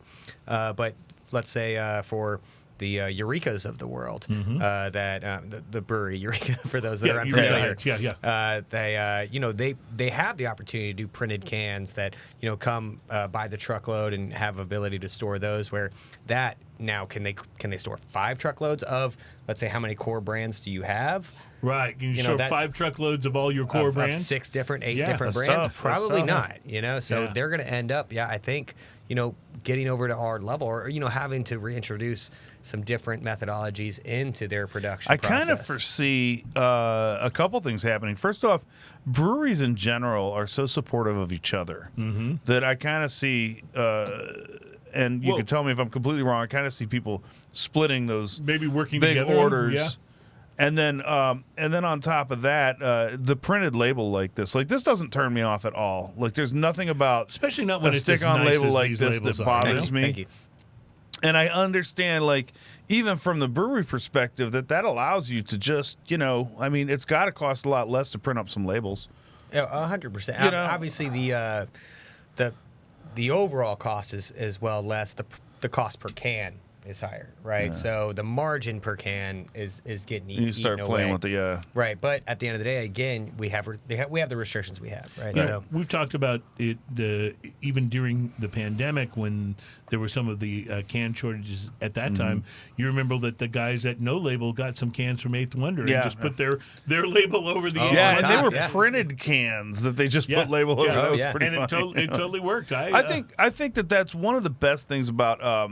This happens in the cigar industry. This happens in the drink industry, in spirits and craft beer and stuff. That everyone works together, and really, like, if they see someone else needing something, it seems like they're like some of the first ones to reach out and do that. It's pretty amazing. I think the craft industry at large. I mean, whether it's donuts or kombucha or beer, it's one of those rising tide lifts all ships. We want you to be successful because then more people are into this product. Everybody's, we want your product out there, and we're not as much in direct competition as we are more with the macros. Well, there's more opportunity to get converts from the macros than there are to get, because most, and like the article was saying earlier, where maybe people's preferences are getting narrowed down a little bit more to a specific product, but when they go out, we're still bar hopping. We're still brewery hopping. We're still, and you guys are in such a great spot too, to where you're in an area where you can just, like, I know a lot of cities have this built in, but Houston doesn't have a ton of this.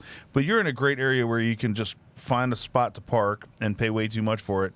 And then you can wander around and hit a bunch of different places in that area. Yeah, which is very cool. And a lot of those places are cooperative. Like, if you're at your place, you can just get a pizza from next door. And 100%. By the way, it's good pizza. Vinny's is great. We got Eighth Wonder across there, so you can go hit them. They have a distillery now, right? And Eighth Wonder has a brewery and a distillery. Then there's the truck yard. There's like all these Rodeo cool, Goat if you're still hungry after the pizza. Right. All these cool places down there. Well, it's really good though to see that spirit of camaraderie even though, I mean, look, let's face it, you are competitors. But that said, you're not at each other's throats. You're realizing that you probably help each other a lot more than you impact each other negatively when it comes to sales. And that'll continue, I think, for some years to come. I mean, eventually, obviously, that we will become more competitive in the market, and people's preferences will become maybe a little more stagnant. And we will have to. And then you'll be like Death to Eighth Wonder. Who was it that mentioned we had so I can't remember if it was John on the show or if it was before that, but we were talking about how the camaraderie is awesome, and it was like, yeah, it's awesome.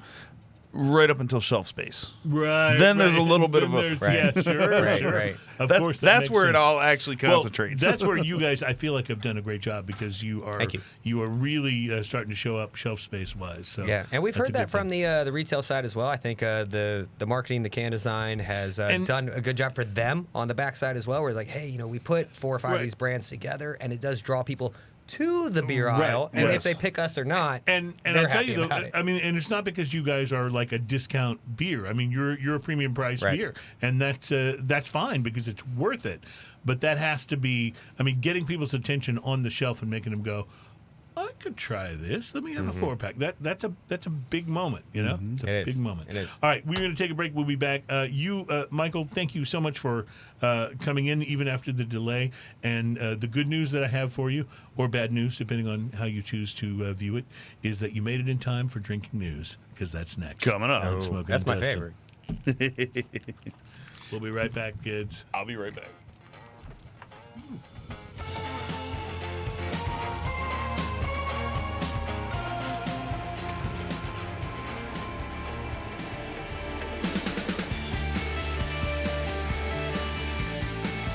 Welcome back, my friends. It's Smoking and Toasting. Our program is all about craft beer, fine spirits, and hand-rolled cigars. We are brought to you by MyCigarShirts.com. Great shirts on the web for cigar lovers. MyCigarShirts.com, because cigars. Yes, and my life is complete now, because I often miss.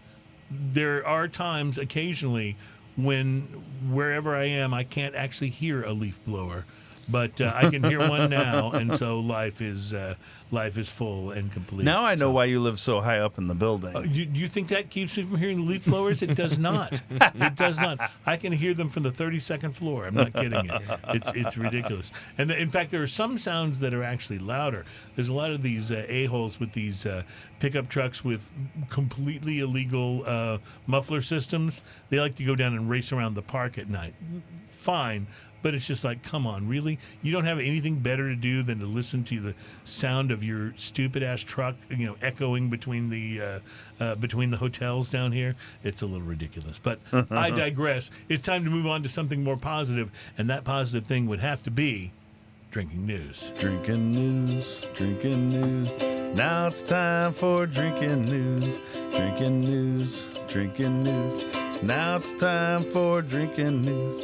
A Florida man with one arm said he had a gator for a pet. When asked about his absent arm, he said, I had to take my gator to the vet. Drinking news, drinking news. Now it's time for drinking news. Cheers, y'all.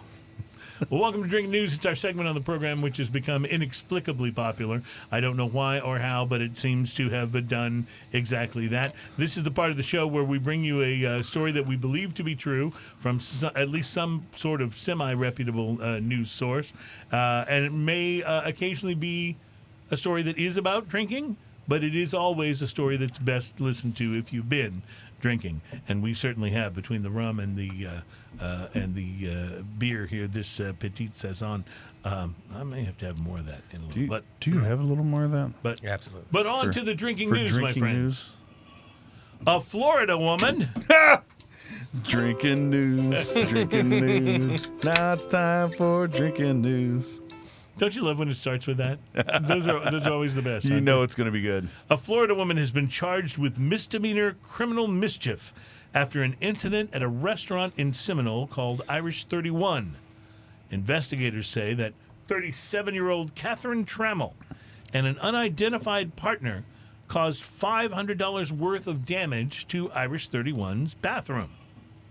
According to the arrest affidavit, Trammell and a friend were asked to leave the restaurant after staff discovered them being intimate in the bathroom. Someone was feeling amorous. Yeah. According to a sheriff's deputy, the defendant and her friend left the bathroom, went back and returned to the bar, but apparently they weren't quite done because police allege that Trammell and the friend subsequently returned to the bathroom and resumed their intimate activities, at which, at that time resulted in them destroying the bathroom sink by breaking it off the wall and crashing it into pieces on the bathroom floor. Trammell, police reported. What part of intimacy does that have to do? Trammell, police reported, would not offer a further explanation for how the sink was damaged, as if that was actually necessary. She was charged with criminal mischief after the restaurant's owner said that he does, in fact, want to press charges. While not identified in the affidavit, Trammell's friend appears to be male. Still unexplained is why the friend does not seem to have been similarly charged in connection with the sink destruction. There has also been no information as to whether the restaurant will replace the sink with a similar one or one of the newer, more load-bearing models. Reporting from Florida, my name is Cruz, and that is your... Drinking news, drinking news. That's our time for drinking news. Cheers, y'all. Seriously, on the bathroom sink. And do you know how gross bathroom sinks are in restaurants and You bars? made that. I mean, you're going to the bathroom to have some fun. I feel like you've already committed to the project. That's dirty. That may be the case. That's very dirty. And apparently, when they chased them out of there the first time, they were like, yeah, no, we're not quite finished, so we're gonna go back to that. So She's got a picture on here where she's kind of smiling. You ever gotten down and dirty in a bathroom, Ian? I'm not saying anything. Public I'm not bathroom? answering any of these questions. So you're in a band, so I got to figure you've been in. There's no. I'm not Michael? answering anything. I played the fifth. Okay, all right, that's all we need to know. Well, I mean, we're still in Houston. Right. Questions are going to be asked. This is true. Questions. Questions will be asked. No question. No question. The questions will be questioned. Okay, let's do some more beer. You brought us the Little Joe, which was the double hopped American lager. You brought us the Small Giant, which is the Grisette. We seem to have a theme going on. We do. And now we have a dry hopped saison. So we're going to step it up from the Grisette, right? So we're going to keep it in family. We're going straight into funk I don't want to land. steal your job. Yeah, dry hopped saison. So this is interesting. So I think about dry hopping more with IPA as a style than with other styles. But you've already brought us a dry hopped lager, which is fantastic.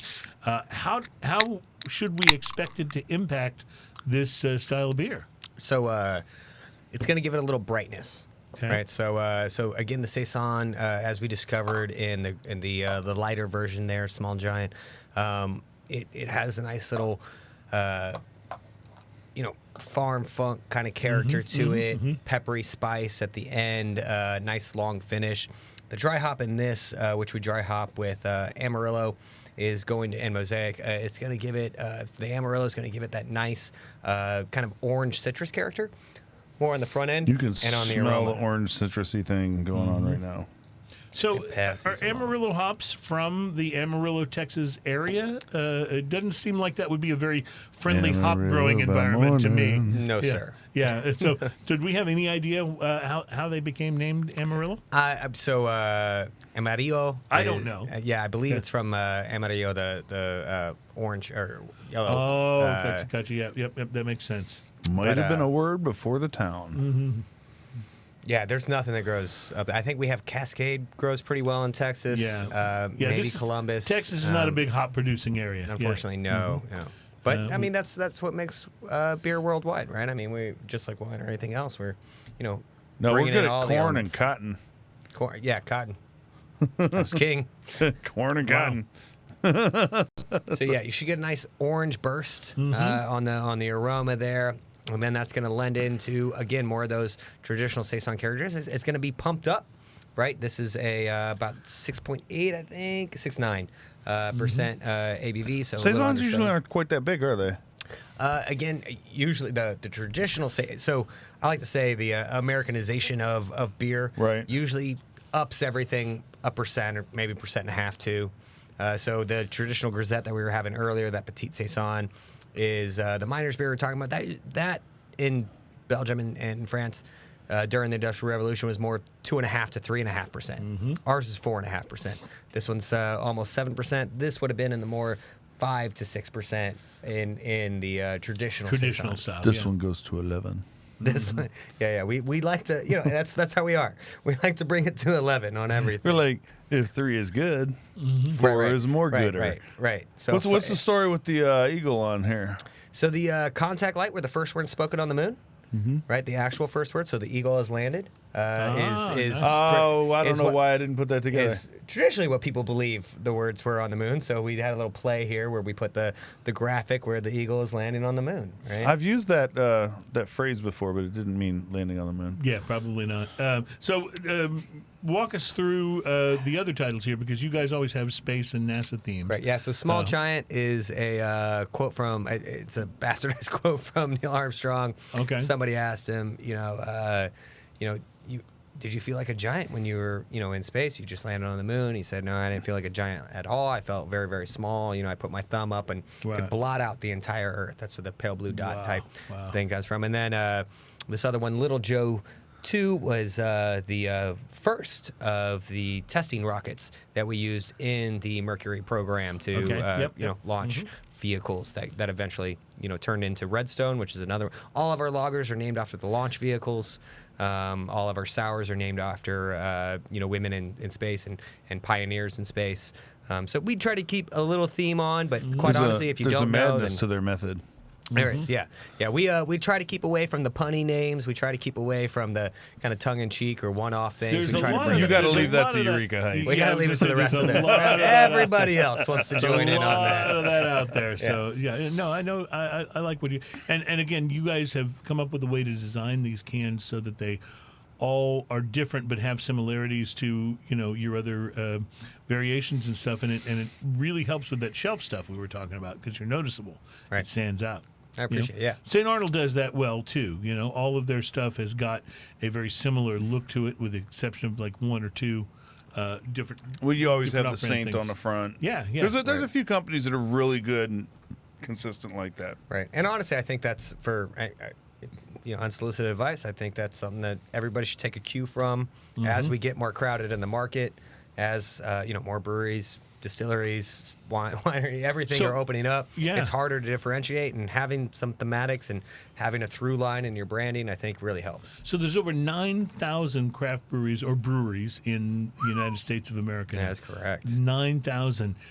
Do you think that number continues to grow? Are we about to level off here? So we did see some leveling off in the past year and a half, 2 years. But of course, or we so. had the virus and all Right. of that, so that had to Right. have. So- I'm just wondering now that a lot of cities have opened back up, and that people are going back to bars and restaurants. Do you see it going back into a growth phase, or? I do, and the reason I see that is because we're becoming more hyper-local as well. So I think the advent of kind of staying local and going within a kind of 1 mile radius, is this walkable? Can I get somewhere? Or the There's little a- mini markets, or the little places that have. It's like going back. There's a historical precedent for that. Like every town had its own local breweries and things So- like that. And then it became this huge, after Prohibition and everything, it became this huge homogenized industry. I mean that literally and figuratively at the same time. But and that whole thing was gone because all breweries were gone at that point for the most part. But now it's coming back to it where it's like Right. St. Arnold entered a world where they were trying to compete with a lot of things, and they really, really pushed a lot of boundaries. Right. But they entered a different craft world than what you guys entered, Right. because Right. you guys entered a craft world where you can be local and be successful. Right. Where St. Arnold didn't, and it's kind of an interesting thing to see what is expected from like an opening a craft brewery nowadays. Right. Because that whole local thing is so good. I remember, we've come so far from, man, you can only get good beer in Germany. Right. I can't remember, I can't tell you how many times I used to hear that like when I first moved into Houston, and I was always searching out good beers and things that you could find. And anytime I went to a different town, I was like, "What's local? Can I find a good local beer?" Back when you couldn't, or you might find one little spot or something like that. Yeah. And I think this is one of the most beautiful things to happen to the industry is to be able to go, what's close to my house? Because even where I live, which is like a little deficit of bars and breweries, you make up for that. Lots of with your Mexican house. restaurants where I live, Yeah. which is fine. But the bottom line is, like, if I wanted to go to True Anomaly, he's 10 minutes away as long as there's not that much traffic. Right. Right. It's not Right. And I bad. Yeah. love that. So I'm gonna give you a storyline that I've been following a little bit, and I think is a little bit of a precursor of what we're seeing. Is again 10 years ago, if you wanted good beer, you had to go to a Flying Saucer or Hay Merchant to see in their Right. conglomerator of beer and say, okay, that's where we're going. And now the advent and revolution of having local craft beer, people are now choosing to go to the actual location than to the conglomerates, and we're seeing this. Going to the source, Fortunately, unfortunately, Hay Merchant recently closed, and Flying Saucer's been having some rough times. They just closed a Well, location in Nashville. We actually talked about that on the show a while back. Yeah. That beer bars are Less seeing of a some thing now, yeah. setbacks Right, because right. of people going directly to But- tap rooms. But the tap rooms are actually doing fairly well, right? They're because they're absorbing, they're cannibalizing a little bit of that market where people are electing to go, hey, that's great. If I have some company and I want to go to a place, I'm electing to go to the place where it's produced Right, and right. have a whole experience there And drink it out of the tap, Right, rather than going to a more commercialized opportunity where they have lots of different things. Not that I don't think there's a place for that, but it's a storyline that I think is very interesting. I think that's indicative a little bit of where we're seeing the market move, Yeah. right? And then the other thing I'd point out is from a statistics perspective, pre-prohibition, there were over 3,000 breweries, Yep. and there were under 100 million people in population in the United States, right? We're growing closer and closer to 350 plus. There's, let's say, 9,000 breweries, but I think clearly based on population, Right. there's opportunity there to grow that where, if you look at, dense cores of population, where is within a 1-2 mile radius, how many breweries are servicing Right. those people? And there's still great opportunities there. Yeah. And again, London, you look at something like that, there's 400 or 500 pubs Right, that all have right. their own beer, right? That they Right. Right, contract yeah. out, and everybody has the pub culture. They come out, it's after work, they have their 1 or 2 or 3, they go back home, it's all before 8 p.m. Yeah. They're done. It's just part of the cycle. So I do think there's a trend towards that, and again, aligning to our previous conversation, people are kind of electing and choosing the one they like the best, or maybe even the closest of the best. That's I in find proximity. too, like we've gotten to a point where I find I tend to subcategorize breweries depending on what they do really well. Like in my perception, like I think of certain breweries. Like if I think of Eureka Heights, I think okay, those are very friendly, approachable beers. So if I want something like the Buckle Bunny, or I also love them just simply because of the Wicked Awesome. Because who else makes an ESB? Yeah. And that just makes my heart happy. And they came away with a special one for Yeah, that as they well. did, yeah. Little GABF medal. And and you think of like Ingenious as being very IPA forward, That's their- Ingenious is one of those, like they do crazy stuff, like that's the over the top. If and I it's think only hazy available for 15 IPA, minutes, Right. Yeah. if I think hazy IPA, I'm thinking Spindle Tap. Right. When I think, oddly enough, when I think of you guys, I think of the Belgians because you always have 2 or 3 different Belgians, and that's like what I'm drawn to when I go there. So Right. like, there's a lot of different characters in different breweries, and then Brash, of course, I think of ridiculous IPAs and or stouts. But there's it's fun because for me, like depending on what mood I'm in, let's go to here, and then almost every brewery you go to is, if it's not within walking distance, it's a tiny short drive to another brewery.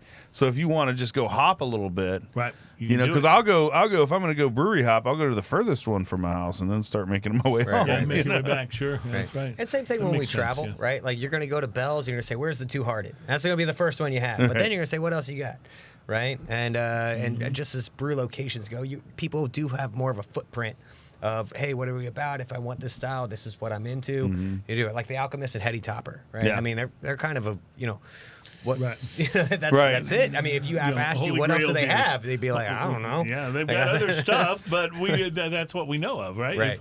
Unless you're from there and you've had a chance to go in and see what they're all about. But you're going to go visit it nonetheless. You're like, I got to try it out. And that's you're going to have one of those because you're there, right? Yeah, that's Also, part of can the we talk about experience. just how brave Klaus is?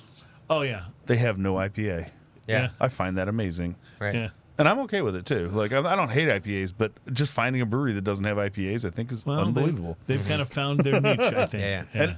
And they have great beer. Yeah. So. Yeah. German lagers. So, All day. It's what they specialize in, and I like though that you guys, you may have a couple of areas of specialty, but you really have brought a nice creative touch to a number of different styles, and I really like that because this Little Joe the second. This is just a wonderful lager, and yet your IPAs are some of my favorites, and I don't know if there's any other saisons out of a can. No, there aren't. That's what I was telling you Yeah. earlier. They're more, again, I use the word tepid. They're very difficult to manage. The yeast is difficult to manage, so you have to. Right. They'll continue fermenting, and if you have a In the can, cans, yeah. so that's something we have to QA about, and watch shelf life and ensure that we don't have any can bombs going off anywhere. Yeah, Yeah, that's so a big saisons deal. you want to drink fresh. Absolutely. Don't store them. Saisons Absolutely. and IPAs are fresh Saisons beers. and IPAs. Most everything we can. I mean, when we bottle something, it's intended to be bottle conditioned. We do that, and those are the things that you can hold on to until you're looking for some peak type type drinking. You can have them fresh, or you can wait a year. 2 By the way, years, Utopias gets about 4 years, and then it just turns into soy sauce. Yeah. Same thing with Dogfish 120. Yeah. I mean, there's a peak there, and if you let it go too I've long, got- you just wasted $10. I've got a 2019 and a 2020 in my fridge. Or no, 2019 and 2020. You better in my go ahead and fridge. bring that 2019 in pretty That's right. soon. Yeah, in January when I'm back, you can go ahead and bring that. I'll bring them in. You may Yeah. be pressing your luck there on that one a little bit. Yeah. Well, But I love that beer, by the way. It's such a listen, good beer. it has been a real pleasure having you on. Let's do this again very, very soon. You guys, about how often do you add something to your lineup? So we try to bring something in a couple times a month. So that makes sense. And usually it's something maybe one on the clean side and then one on the let's call it dirty side. Something Something really unexpected. really and unexpected unusual, that we've been working on for 12, 24 months. That has been bottle aged, bottle conditioned, and we have actually one coming out tomorrow. We did a collaboration with Eureka. We took Mini Boss, if you're familiar with Mini Boss. We put that in one of our fooders, which is the large cask. We inoculated it with some Brett. So it's a Brett IPA, kind of experimental IPA. If you really want to fun. try something new and interesting. Did it sour it? No, not sour, just Brett. Yeah, Okay. so it's a funky IPA. Yeah. So if you I'm really want to try super something new and interested in different, that. Yep. come join. We're doing a dual release at that time, so they're gonna have it in their tap room. We're gonna have it in ours, and if you Nice. really want to try something fun and different, highly recommend That come check that collaborative out. thing we've been I talking love about. stuff like that. Yeah, and that one's called Steely Eyed, Ooh, and that I was like this. Steely Eyed Missile Man. That was I like it. I like it. term from a Gene Kranz a term where persevering through hardships. I Steely like it. Eyed. I like it. And what's ours called? Pontificator. Pontificator, or what was Pontificus. the Pontificus. Pontificus. I like Pontificus. Porter. I like Pontificus because it sounds like a Greek god. It does. Pontificus Maximus. Like a person. I am Pontificus, Right, and I yeah. demand that you drink my Yeah, beer. yeah. Thank you, Empire. That's what it comes into. Yeah. Absolutely. Well, Michael, thank you so much for being on the show today. This has been great fun, and I'm going to pour myself just a little more of this so we can toast Absolutely. out here. But Oh, man, I but just crushed please, the rest of this one. Please prepare to come back. Yeah, Ian, you've been very busy over there, I've noticed. Please prepare to come back. We will look forward to having you. And I want to say thank you to Adam on the Wheels of Steel for keeping us all afloat today.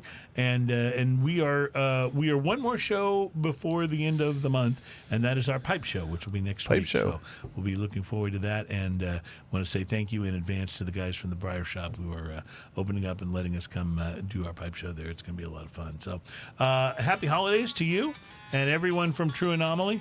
Go visit them if you're in Houston. Their tap room is well worth it. They're in East Downtown. Have a great week, my friends, and Salud. cheers. Cheers, y'all. Salud. That's so fun. Little Joe, also the name of an early sound group.